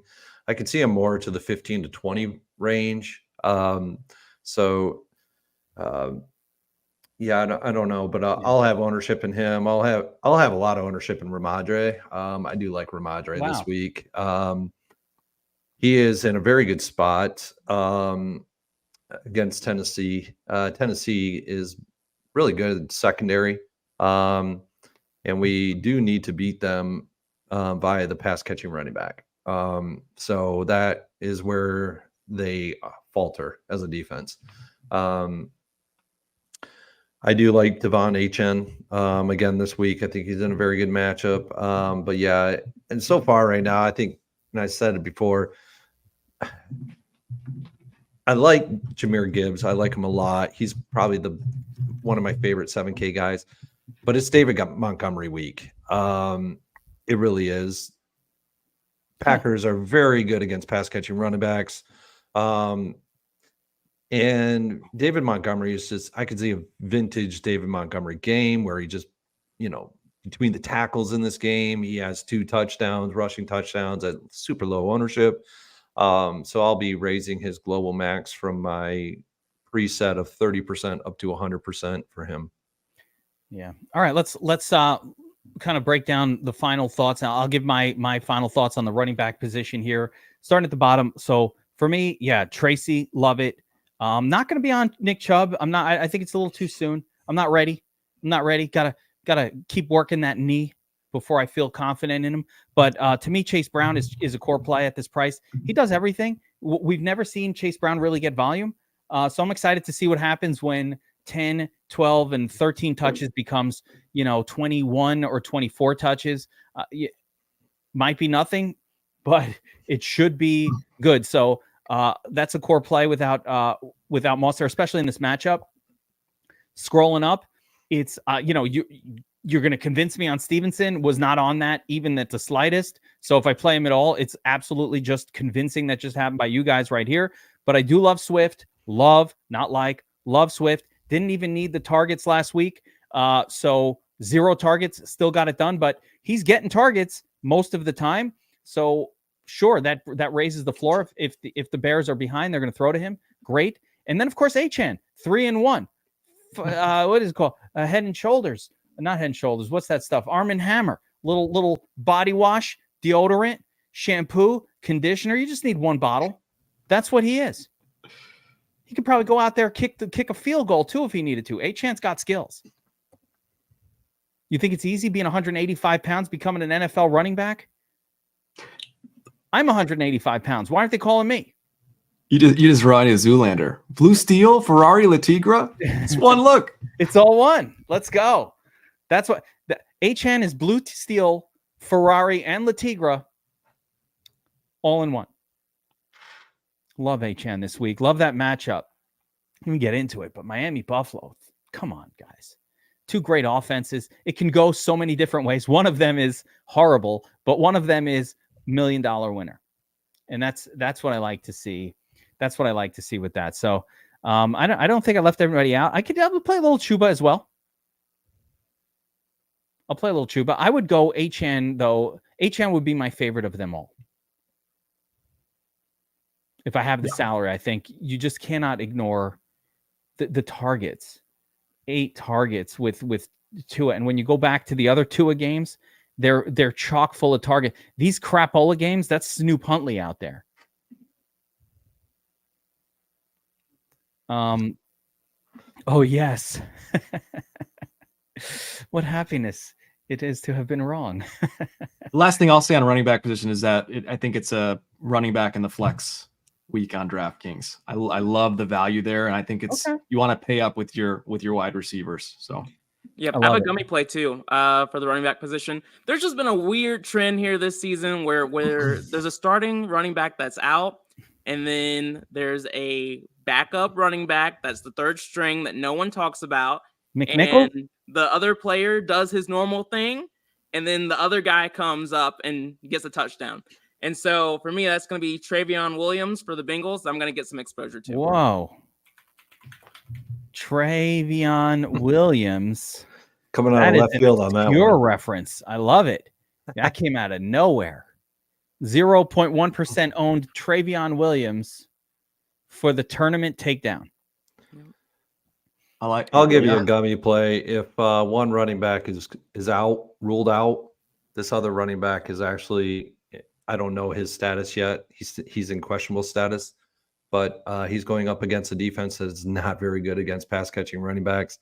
And this could be the only way that they actually move the football against the Eagles. And that is Travis Etienne at 5,900. He got chopped. Rightfully so, but he got chopped quite a bit this week. If Bigsby's out, it could be an ETN week. Yes, absolutely. Great call, yeah. Both Bigsby and ETN have logged 3 consecutive limited practice. Both are questionable. Yep. All right, we'll see what happens with these 2 turds. Status on them, those 2 guys, is completely up in the air. So that's why I say it's a gummy play. Yeah, it looks like they'll both be in there with Q tags and sketchy plays. Like, one will get. They're hurt. both in. It's not a good play. Yeah, definitely don't want. I think we got to move on to wide receiver. I was thinking they were going to say Joshua Kelly coming up for Tony Pollard. No. Goodness gracious. Goodness gracious. Did you see the betting gods yesterday just making sure the Jets won, even as much as they were trying to lose the game? We talked about on the showdown, BobbyWow. It was happening in real time. I'm like, what is going on here? The fumbles out of nowhere, the unexpected, all of it. That was crazy. Like this. All right, let's move on to the wide receiver group, guys. And once again, I think wide receivers where DFS lineups go to win, this is where the wins and losses happen. Now, obviously, we're always stacking our quarterbacks with a wide receiver, but we have a couple other spots that we got to fill. So let's do the usual approach. Josiah, I'm going to start with you. So mentally prepare, even though you're not, I got to move it around. I don't know why it's always like a certain way, but Josiah, you're always in the middle on the order. Are you setting that up? Like, we don't set that. It's just like, I don't even know how that happens. It's always because I try to just remember. You're always in the middle. I put you up top. Burns, get out of the top spot. I'll take Josiah's going up there. Sorry. This is not an order, but this is not Dance Moms, and this is not a pyramid of skills here. It's just, I don't know. Let's go. Josiah, that's right. I know a lot of popular culture things. Yeah, I mean, I think for me, when we're looking at the pricey wideouts, the go-to target is Amon-Ra St. Brown. It's just a great game environment, and so he's the one I'm forcing in the lineups. But again, I'm playing a lot of cheap players on this slate, so I'm going to end up having exposure to pretty much all of the pricey wideouts, but it's Amon-Ra that I'm forcing in. Yeah, I would say, like, I'm just looking at the top group here, and obviously we'll start with the studs and we'll go on. Yeah. But like CeeDee Lamb with Dak, right? I don't know if I need him outside of that because I'm going to have enough Dak combos that I'll cover it. Chase probably interesting, but maybe the least attractive of this group. Just because the game environment. Then you have Brown, of course, with Hurts more than a standalone play. Amon-Ra with no JMO. Could be exciting there, right? Standalone playable. I would say Puka and Cooper Kupp. I can't remember the last time one of those guys didn't score 20 plus in a game. A lot of times both of them get there, but almost always one of them gets there. You can almost play one of them in most lineups, especially if Puka doesn't have the Q tag. If the Q tag's there, I'm more nervous. BobbyWow, does anybody stand out for you as like, hey, even if I don't have that quarterback, this is a guy I want a lot of exposure to this week. I'm just clicking that button.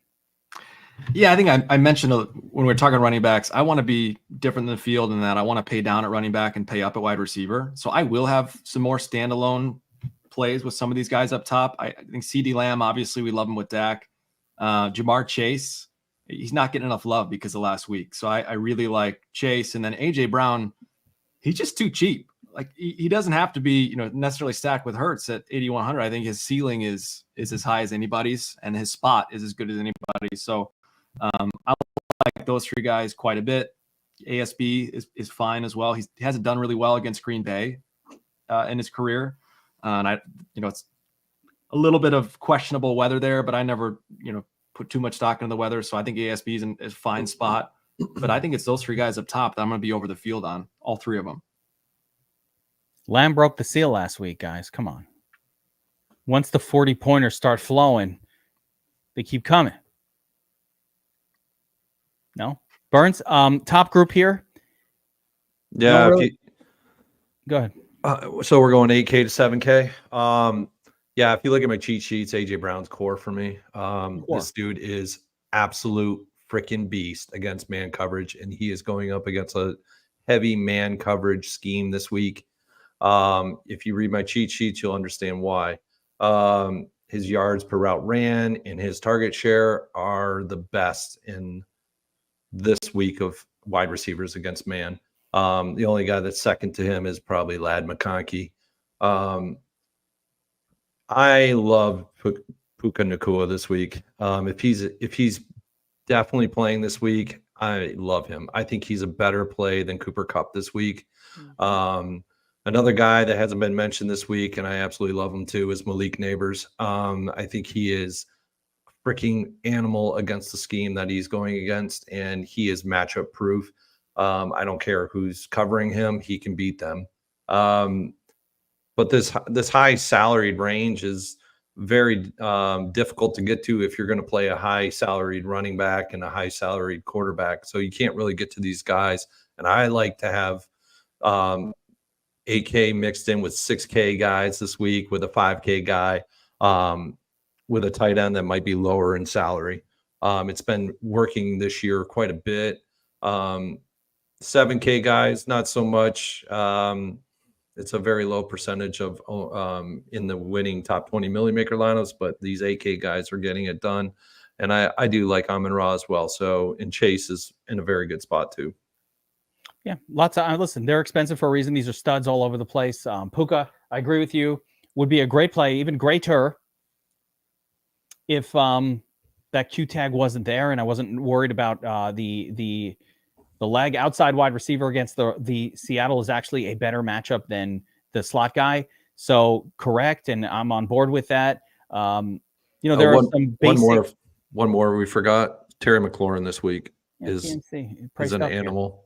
Sure. He's going to be an animal this week too. So, as he's been every week, as he's been almost every week, 20, 15, 20, 17, 18, not quite good enough for a 7K salary though, Burns. I know he doesn't. That's the thing I don't like about him. Yeah. There's no, I don't think you need to play. This is a cash play. You can't play him in tournaments. The other thing is, I think, we don't give the Giants passing defense enough credit yet for some reason. I think they have been really good all season, and let's not forget they shut down Terry and Daniels earlier in the season. So that's my biggest concern. Big stack. I don't think I'll be on McLaurin. I like him in my season long. Like he's great, super consistent. Yeah, I just worry about his 7K salary. It's too expensive. Yeah, he should really be. Listen, McLaurin up until this season was always 6,400, and he should have been 5,400. Yeah. Then they brought him back down to the 5K range, and he finally has a real quarterback. Now they should have brought him back to the low sixes, but they overreact, put him up at 7K, and they put him at a level where it's really, really tough for him to get us a 4X, and that means we're not winning tournaments. That means I'm not that excited about him this week. I think no one mentioned Tyreek Hill, and I think everybody's crazy. The cheetah is no joke. Yes. Has he been controlled by Buffalo throughout his career or his career with the Dolphins? Sure. I'll accept it. But past performance is not indicative of future results. Guys, you don't know what's going to happen. And what I do know is Reek is priced 1,500 below where he probably should be. There's no difference between Tyreek Hill and Jamar Chase. There's no difference between Tyreek Hill and CeeDee Lamb. Nope. There is no difference. He is just as good as those guys. BobbyWow, your ageism, shame. Hey, not me. Look, I'm hearing murmurs from the kids that Tyreek might be washed. Okay, so you better kick your boy into gear here because he did a whole lot of nothing last week at a lower salary. That's because he was chalk. All right, the chalk always is going to explode in your face. That is DFS karma. That will always happen. But now, this week, now he's not chalky. 15%. He's still chalky. He's what? Is he? Yeah, 15%. He's still chalky. Oh, wait a minute. He's the chalkiest guy of anyone we've talked about so far. Oh no. I thought I was talking about low owned Reek. 14%. Still too low. It's a little owned. He's more owned than I thought he would be. But I don't care. He's Reek. He's underpriced. That's good enough for me. You're getting a bargain. But be aware, it is not a great matchup. It's the Bills have owned Miami. I don't care. It just felt like what we talked about came true last week, where Tua was kind of kept to those shorter, quicker passes. I'm concerned that that's going to be the game plan moving forward. That's the biggest concern I have with Tyreek. Matchup as well.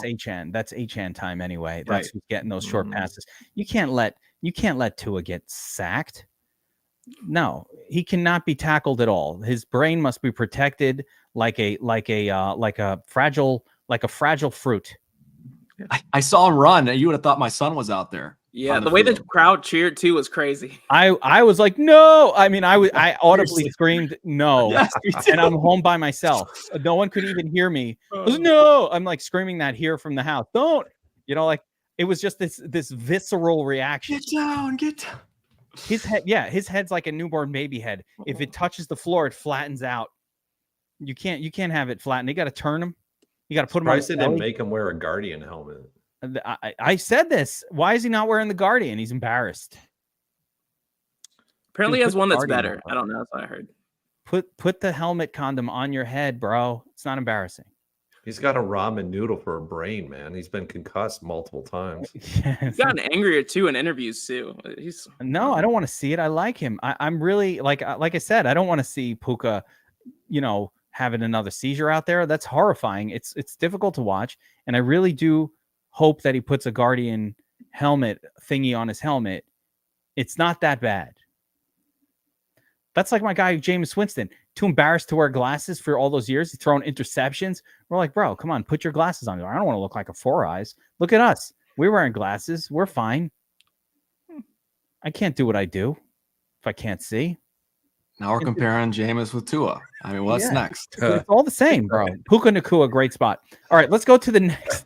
Let's go to the next group, guys. Reminder, though. Where is it? VIP 50.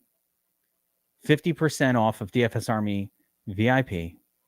Weekly, monthly. Get a week of VIP for the price of a soy latte. You know, BobbyWow's heading over to Starbucks on the regular to get pumpkin spice lattes. No cream, no whip, but pumpkin spice for the season. Same price, $12.50. And you get a week of DFS Army VIP. Like, come on. Dunkin' did just come out with their holiday flavors. I will send a swag bag of gummies for all new VIP subscribers. No, I won't. I'm just kidding about that. Don't hold me to that. You will get no gummies.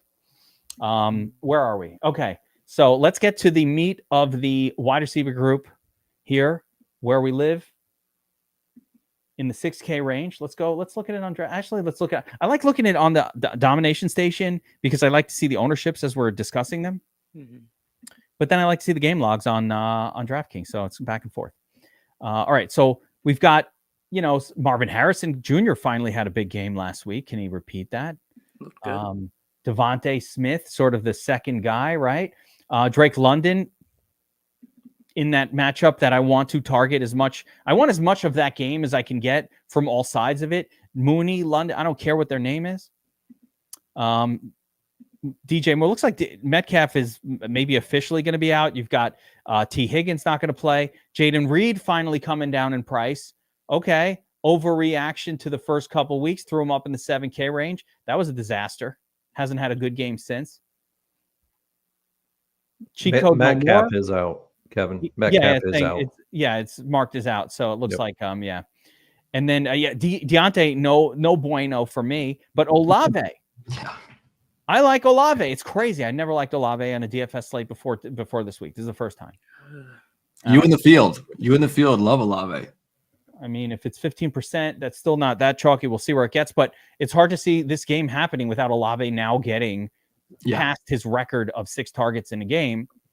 Like he's going to surpass his world record of 6 targets and actually finally get used. Even Darnell Mooney at 6K, massively overpriced. I kind of like it anyway. I want the punishment. So with that being said, Burns, you are the 6K wide receiver aficionado. I try to be. Who's in this zone for us that we are targeting heavily? Above just the stack with their quarterback. Yeah. Like, who is that button that you're I don't care what game this is.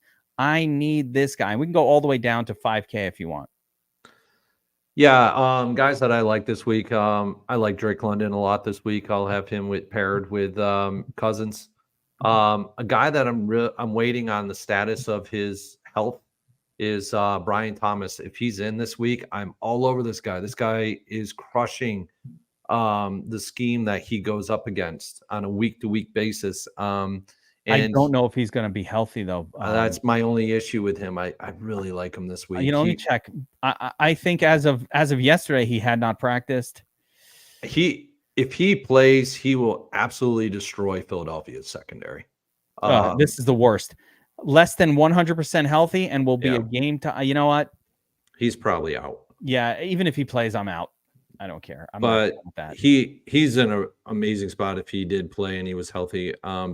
Devonta Smith's in a great spot. I like him a good bit as a one-off piece away from Jalen Hurts. Going down, I like Chris Olave now that we get Carr back. I mean, Chris Olave had a great week last week. He put up 21 DraftKings points with no Derek Carr Carr. So I like him even more now that Carr is back. We don't have any Shaheed in this anymore, so we don't have to worry about Shaheed vulturing him off. So it's Olave and Kamara in this offense with sprinkles of Taysom Hill for me.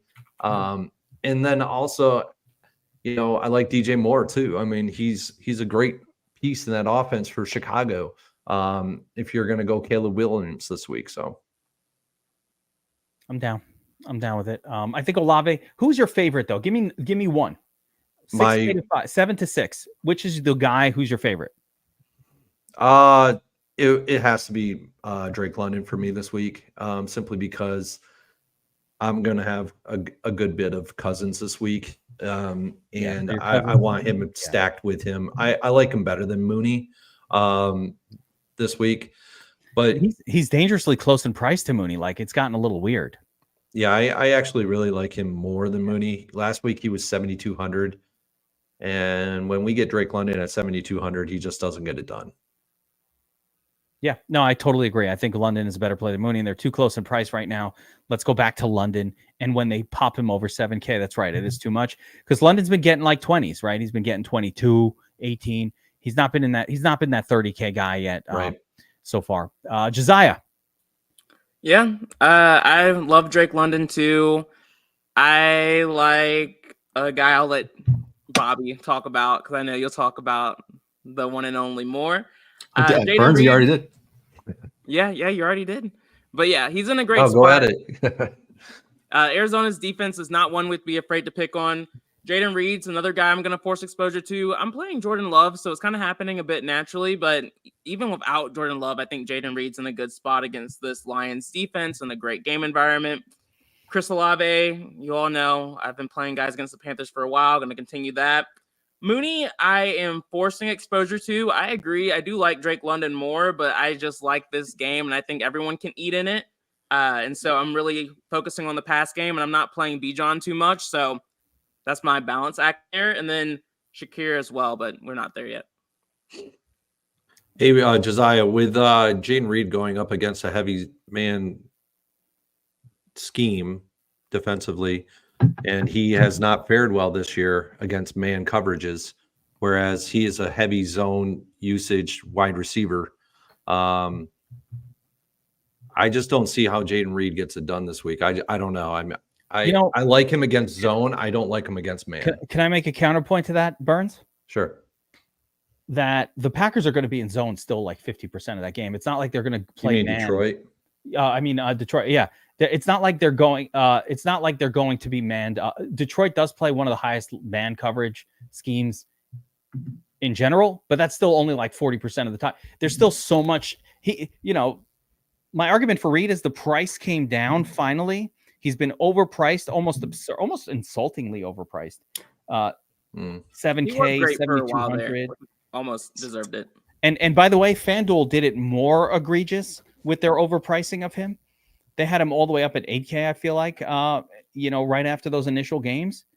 So, but yeah, the only argument against it, Burn, and you're totally spot on about Dubs is the best guy versus man coverage on the season. Let's be real.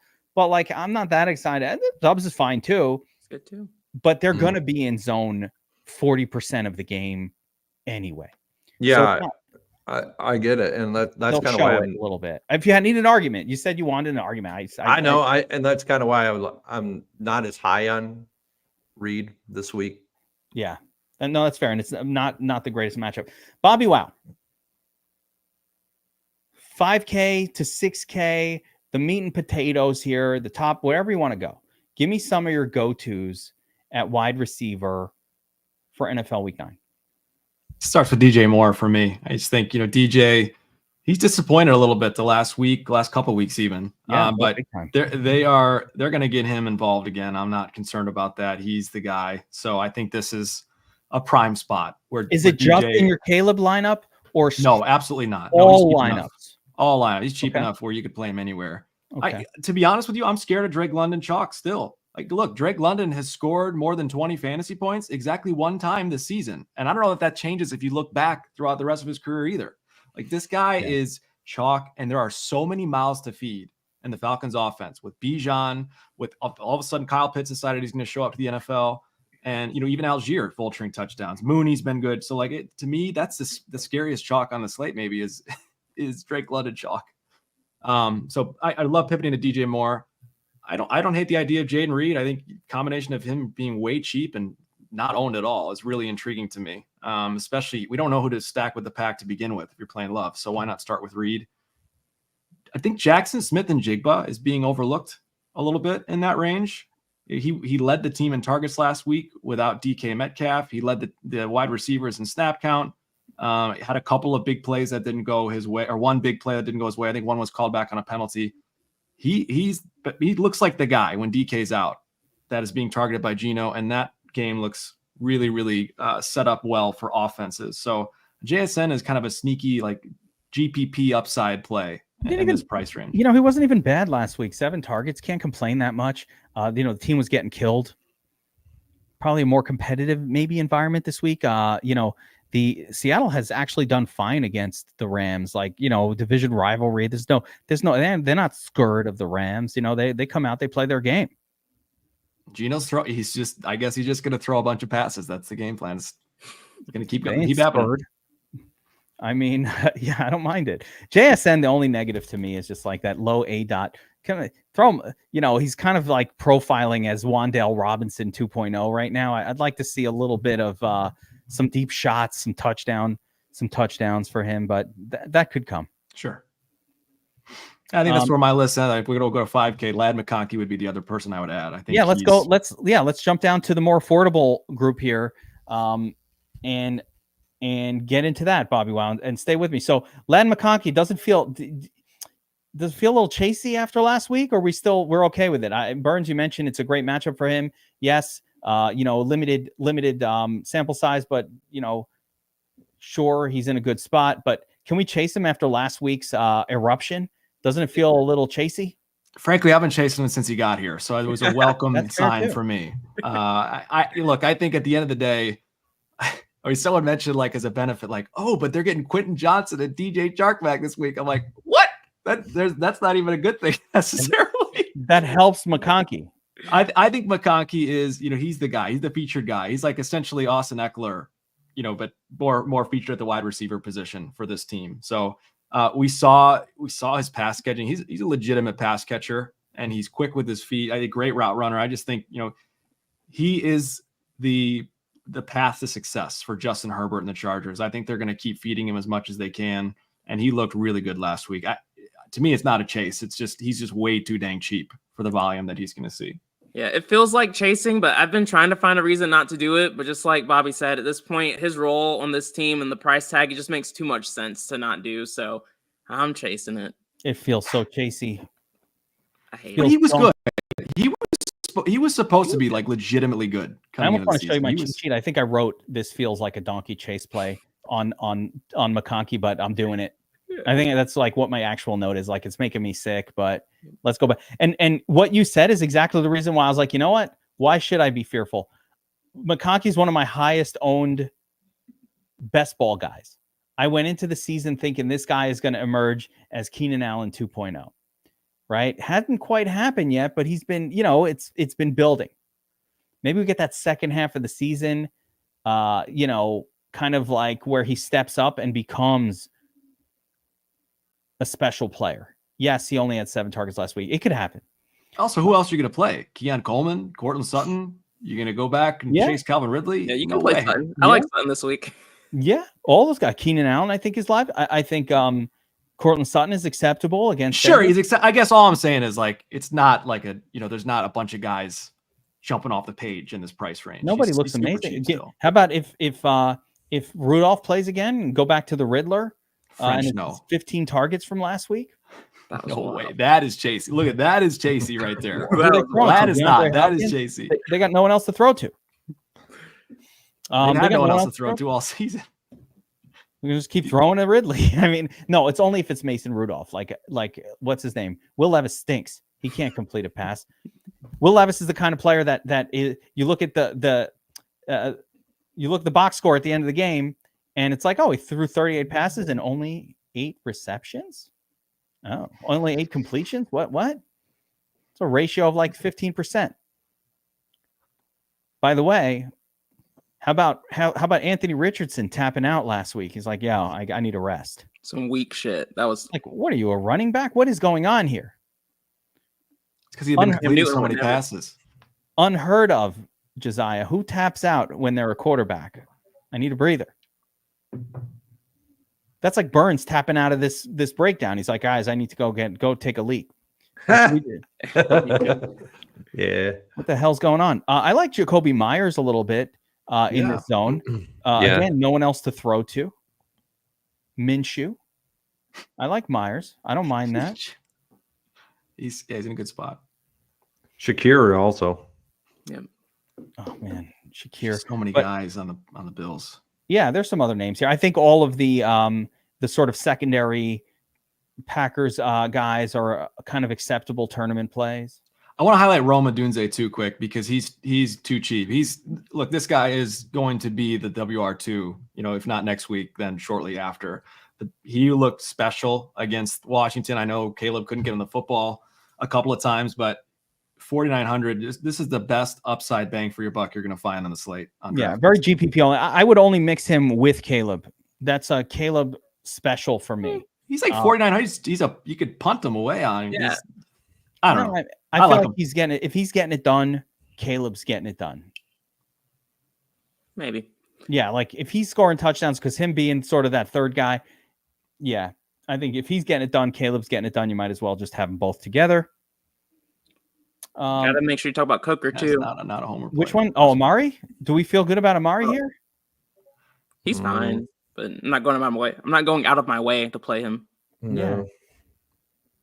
No, doesn't really stand out. I mean, there's too many wide receivers on. There's too many wide. Oh, Tolbert. Is that who you said before? Tolbert. Oh, Coker. No, I'm Coker. going all the way down. He's going way down. Well, let's go down. 3600. So let's talk about some of the punt plays. I'm going to tell you guys right now.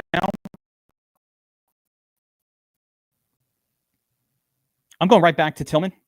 I have this 9 targets. I like. So I'm going back to the Browns offense. I know you guys are all going to look at me crazy, and you did it last week. I did it. And I'm going back to it. This guy got 9 targets. You had Moore and Judy. They all got peppered with targets. They're all cheap. But Tillman, I think, is the best of them. But DJ Moore, what the hell is this guy's name? Elijah Moore, 12 targets, 8 receptions. And randomly, down the field. Like this guy was running beyond 4 or 5 yards down the field. I'm like, they changed his whole route tree. I don't know what's going on out there. Moore might have been the better play. So it's Tillman, Moore, Jerry Jeudy, acceptable. David Njoku, I like them all. Mr. Brown. Njoku's good. I like Njoku. Mr. Browns, guys. I'm doing it. Moore seems like the better play this week because everybody will be chasing last week Tillman. So Moore seems to be the better play. Yeah, great. 42 hundo. If anything, for pride alone, I refuse to be beaten by a chalky Cedric Tillman. I refuse to play a Cedric Tillman and lose because of him. But you had $1 million last week because of Cedric Tillman. He owes you.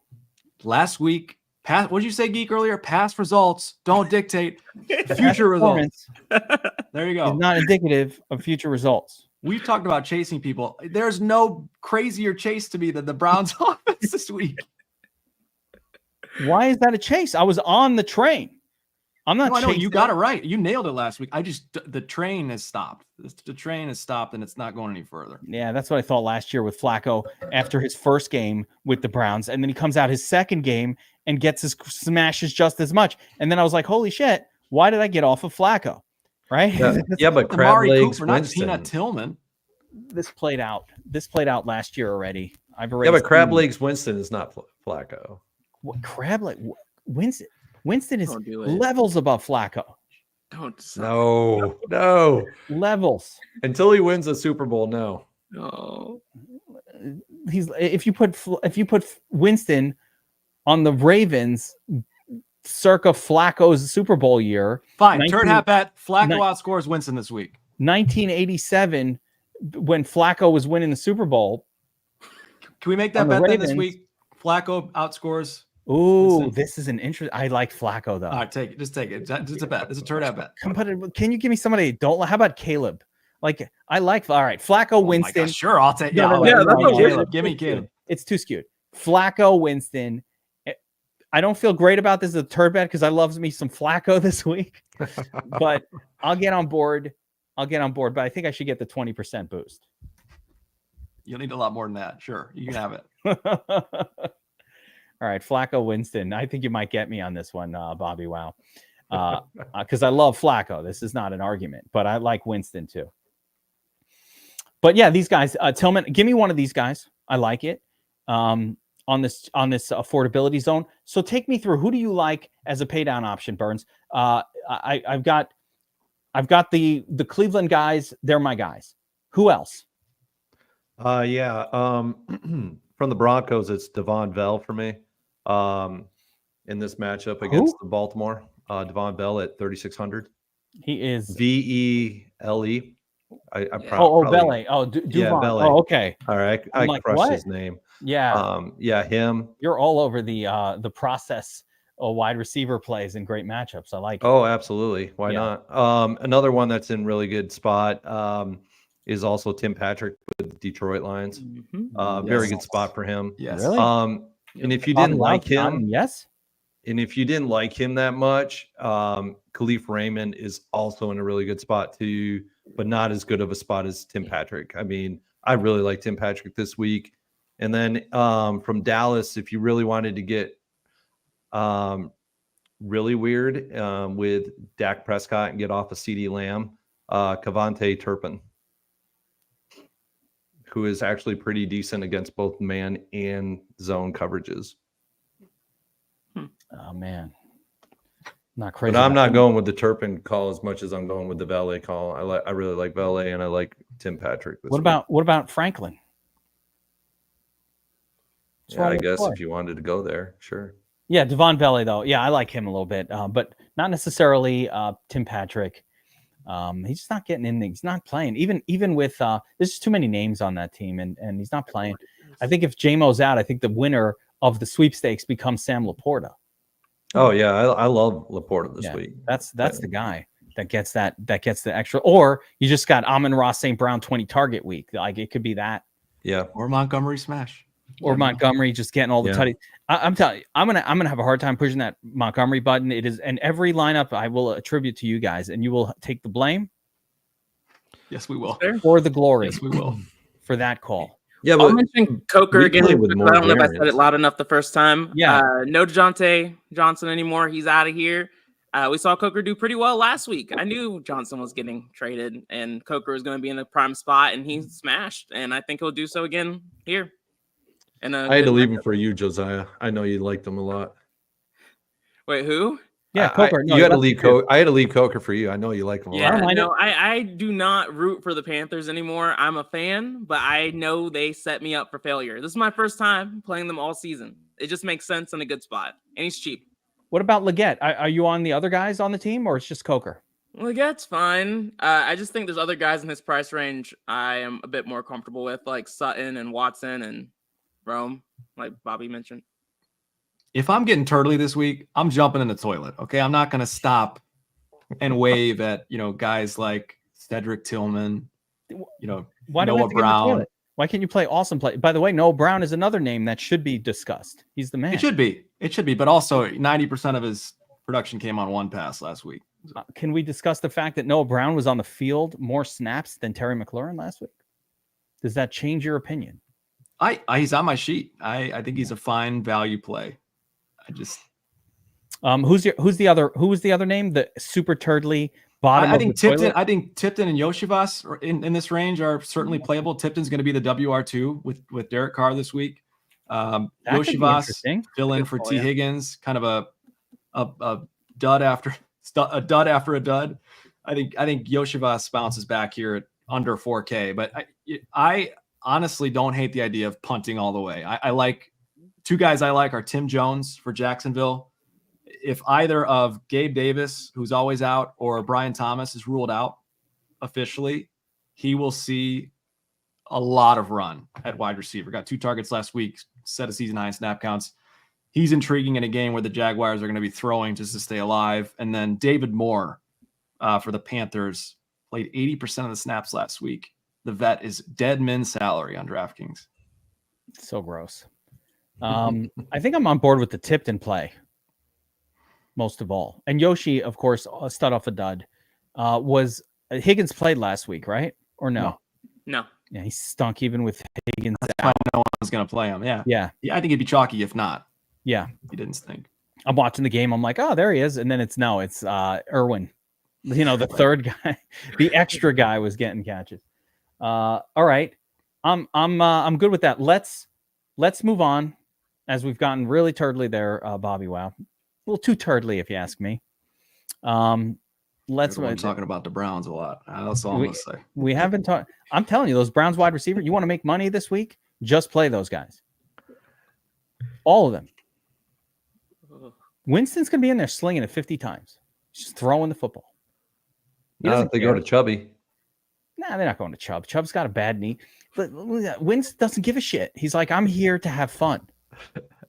The same thing as Flacco. You're going to see Flacco out there.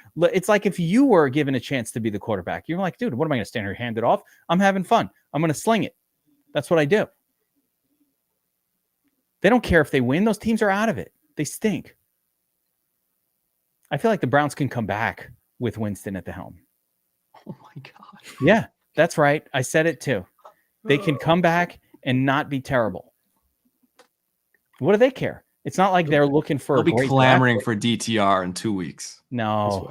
If DTR takes over, I'm fully out.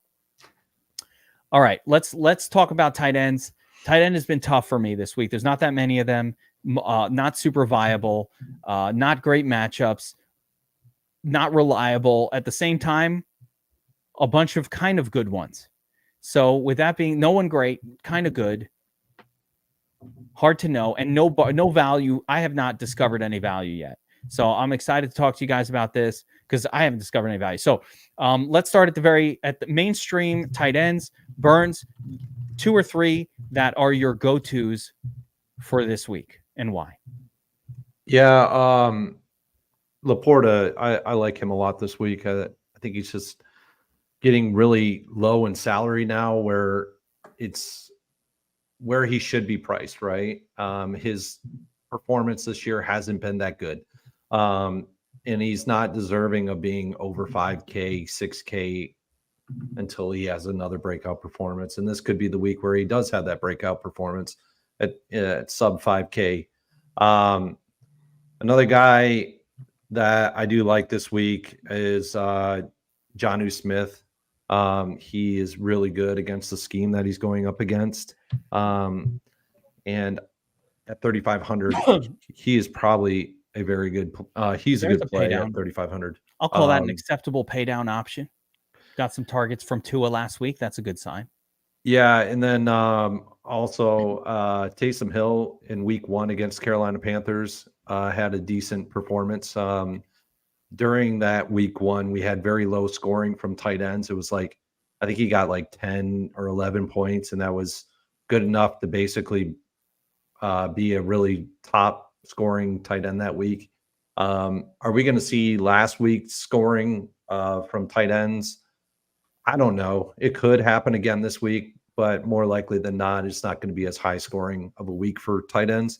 And Taysom Hill could actually have some good run because he tends to have good run with Carr at the helm. So he tends to do it when you least expect it. Yep. And when everyone's playing tomorrow. Jonnu, Taysom, and Laporta. Talk about a sketchy week for tight ends. Josiah, who are your go-tos this week? Jatavian Sanders on that list? No. I mean, actually, I'll probably have exposure because I'm playing Bryce. But honestly, if Brian Thomas Jr. is out, I'm looking at Evan Ingram. He makes a lot of sense for me. Even if he's Laporta and Kyle Pitts. Yeah, even if he's in. Yeah, even if he's in. I just like him more if he's out. I have a sneaky one. That I'll go. You go before me, then. I want to hear it. Yeah, the sneaky one is Hunter Henry. Hunter Henry's been like better than he's been good this year. They don't have really a WR1 in New England. This is very much better for me if Drake May plays, but he's been okay with both guys. And, the targets have been there. I mean, you can't really deny it. 6 last week, 9 the week before. Not monster scores. Don't expect a ton. He had a really big game earlier with the 12 target week, but I don't hate Hunter Henry if I'm paying down. I was looking for pay down options when I did the first look video, and it's just really tough for me to I mean, Gesicki, 8 targets last week. So I was like, ooh, I like it. But then I was like, wait a second. 1 target the week before. And that's what he does. He'll pop and then it's like nothing. So he's super GPP only. T. Higgins out though, again, that makes it a little more intriguing for me. Who is? I think with T. Higgins out, I think that's part of why he popped last week. So I don't hate going back there at that price. With Higgins, yeah. I mean, it could help. Certainly could help. They need a second guy. But you're right. Very inconsistent. He's super sketchy. I don't trust it. Like what I look for when I'm paying down for a tight end is like, give me a 6 target guy. That's why I think Hunter Henry is. I don't love the spot, but I'm kind of like, probably get me 6 targets here and, at least 7+ fantasy points at that price. And, I can live with it. There are definitely guys that I like a lot, but that was my sneaky one. But BobbyWow, where are you at with this group? I think everyone called out some good. I think Evan Ingram's a great call out. I like Jake Ferguson quite a bit as like balancing the Dak stack with CD. I think he's in a phenomenal spot. At Laporta, way too cheap. I think we finally saw him break out last week without Jameson. Breakout in terms of, I guess that's probably a little excessive to say breakout, but I think he's got ceiling game in him for sure. And then the one or two paydowns I'll mention, Grant Calcaterra actually showed some signs of life last week. And if I'm stacking Hurts with Brown, I need to find a way to pay down if I want to stack somebody else. So he's an interesting stack piece. I think the most intriguing for me though is Juwan Johnson. Actually, Juwan, Derek Carr back at the helm. He's a guy that kind of hybrids as a tight end wide receiver, and with all the wide receivers out, I think he could see a little bit more work. And at 3,200, I'm kind of intrigued. Plus, never hurts being up against the Panthers. Yeah, these options are terrible. Look at the targets though on Johnson. You say you like a guy with 4 or 5 targets consistently. No, is that on him? Terrible. It's terrible. I don't blame you. There aren't. I'm not even critiquing the pick. It's like, he gets you 3, 4. I mean, these are just gross options. I told you it's a very tough week for tight end. It's hard to feel good about any of this. You didn't mention Cole Kmet, but you did before, so I will mention him for you. Thanks. I'm not going to. Yeah, I'm mentioning him for you because he is dirt cheap on FanDuel. He is so cheap, it's insane. Very playable here. And the name that, I love Ferguson. So I'm just a Ferguson fan. I like that situation. I think if you're playing Dak, you could play Ferguson and then Kylie Pitter. Yeah. He's not getting a ton of volume, but like when Kirk Cousins has the spike volume game, Pitts can be involved as well. So, there's that, right? A couple of spots. I don't love any of them all that much, to be clear. I'm telling you, I spent a lot of time just staring and I even gummied it up, try to like envision it, and nothing's coming to me. You ever drawing blanks at tight end? Like they're all fine. Ferg, Evan Ingram, if they're missing their players, Evan Ingram. And of course, I mean, the best of them all is clearly David Njoku, and everything tied with the Browns. TJ Hawkinson, the late game slate on FanDuel as well. Yeah, he's in play. TJ Hawkinson. Where's TJ Hawkinson? Late game. Oh shit. Because he made my first look FanDuel lineup super cheap. You know what the coach said about TJ? What? He said, no limits. He will be out there as if he's been playing all year. Oh, God. That's the stuff I like to hear. Like, I'm worried to play him in his first game back. The coach came out and said, nope, he is healthy. He's good to go. Full workload. FanDuel, he's 5K, like 5,300. Memorized it from the video. I think Cole Kmet's 3,400 or something like that. Just no, it can't be that. But is he like 4K? Is he super paid down? He's really cheap. Yeah. Yeah. Like last week, they screwed up and put Dalton Kincaid at 4K because somebody missed. Yeah, that's what it was. Yeah. Yeah, it was a mistake. Is Hawks 5,600. Kmet is 5,200. Okay. Oh, there it is. Yeah, he's cheap. There we go. All right, let's move on to defenses for NFL Week 9. And again, before we move on, if you've hung out with us for this long, I certainly would appreciate if you were subscribing to the channel. That'd be nice, or hit the like button or something like that. We don't make money when you subscribe or hit the like button, but it lets us know that you're out there. We appreciate you. I also want to shout out to the guys at Sharp App. I see a couple of you here in the chat. Sharp App is your source for tools, advice, everything you need as a sports bettor. They have the live odds screen that is incredible. The Proptimizer tool, not just regular props, but it covers all the DFS prop games, sleeper, prize picks, underdog. Fliff, parlay play. It gets crazy. There's like 10 of them, all specifically covered over at Sharp App. So if you are a person who likes to bet on sports with an edge, or if you're an advantage bettor, check out Sharp App. Top-down betting, bottom-up betting. You've got all betting types all mixed into one. Track your bets, all that good stuff. Promo code DFSA25 gets you 25% off your Sharp App subscription. Schwami's in here from the Sharp App. What's up, my man? All right. Defenses for NFL Week 9. Guys, another... I try to find a cheap defense this week. I see nothing. So... Burns, you're a defensive whiz. You always have names that I'm not expecting. Who are we playing this week? Just Burns, take it away. A couple of defenses I'll be playing this week. Lowest salary range, I'm going to be playing the Packers. I'll also be playing the Arizona Cardinals as well. There are a lot of good defenses this week at the lower salary range. You got the Giants. That's a good salary, 2,300, but they're going to be owned.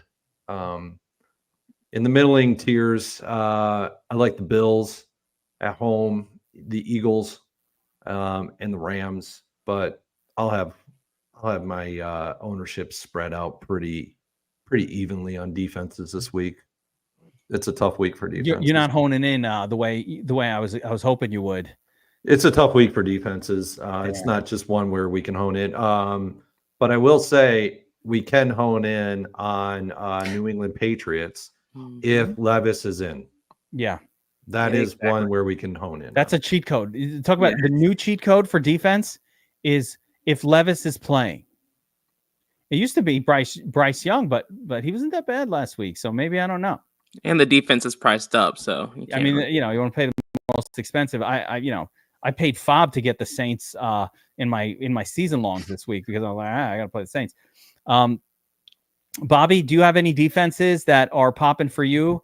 I like the Giants call. Burns. Yeah, I got two. I got two. The Giants are one. Yeah, they're getting sacks and they're. I'll be core. I'll have tons of exposure to the Giants. I'll be well over the field. I think that's just disrespectful cheap to them, who already shut down Jaden and Co. once this season. At home, they're at home too. Mm-hmm. So 2,300, man, that's a bargain. I think the other defense I'll have a ton of exposure to is the LA Chargers against Jameis. They're a little bit more on the expensive side, but by the way, I'll play him against Jameson. I'll play him in the same lineup. I don't give a shit. That's not crazy. Yeah, I don't care. Pick six. Jamo gets the ball back. The only crazy part about that is having Jameson in your lineup. I think, but the Chargers are. They're in a good spot. This whole episode is a repeat of Week 8, except the end result. Do I have to use the back test machine to show you what happened last week? Come on. We keep going back to last week. I don't know why, but this is. I was with you this week. That's what I'm gonna say. This is gonna be like your Danny Dimes call 2.0, man. Yeah, it's like it only works the first time. Is that what you're saying, Burns? It only works once. Yes, you're right. It is going to be like that. You're 100% correct. And guys, BobbyWow is always right. He's that's not true. Right that is definitely not true. Much more than I am. But go ahead. No, not true. I think Chargers and Giants will be the bulk of my exposure at defense this week on both sides. Yeah, I don't mind one in there too. The Falcons. I'm not playing Dak because I'm not convinced he is really. I don't really think he has broken the seal. I think he just looked good for one quarter. So for me, I like the Falcons getting a lot of turnovers. You know what? I'm good with it. I like the calls. I like the Falcons call. I think you could play either side of the Patriots or Tennessee defenses. I think both of those defenses are good plays. Tennessee stinks. Patriots, when Brisket is in there, are terrible. Titans defense at home, not bad. I could do that. I don't want to say it. I was hoping someone else would. I'm going to get homered again in the chat. The Bears are in play at 2,800. They just, they keep getting it done. Yeah, they got it done with all plays but one last week again. So there's nothing wrong with a defense that's averaging almost 10 fantasy points per game on the season against a Cardinals team whose offense is up and down at best. I'm fine with that. Has Tennessee gotten a point in the last 3? Tennessee is one of the worst. They're so bad. But when Will Levis is out and Rudolph comes in, they look a little bit less terrible. I'm not saying they look good. They look less bad. Less bad. I'll allow it. Yeah, and Washington playable. Binkin coming in with a late. Yeah, I mean, it is Danny Dimes. He's terrible. All right, let's wrap it up there. Just notes for the rest of the weekend. Burns, I believe, is your Millie Maker show out already? Yeah. Yeah, the Millie. So Burns' podcast for DFS Army subscribers.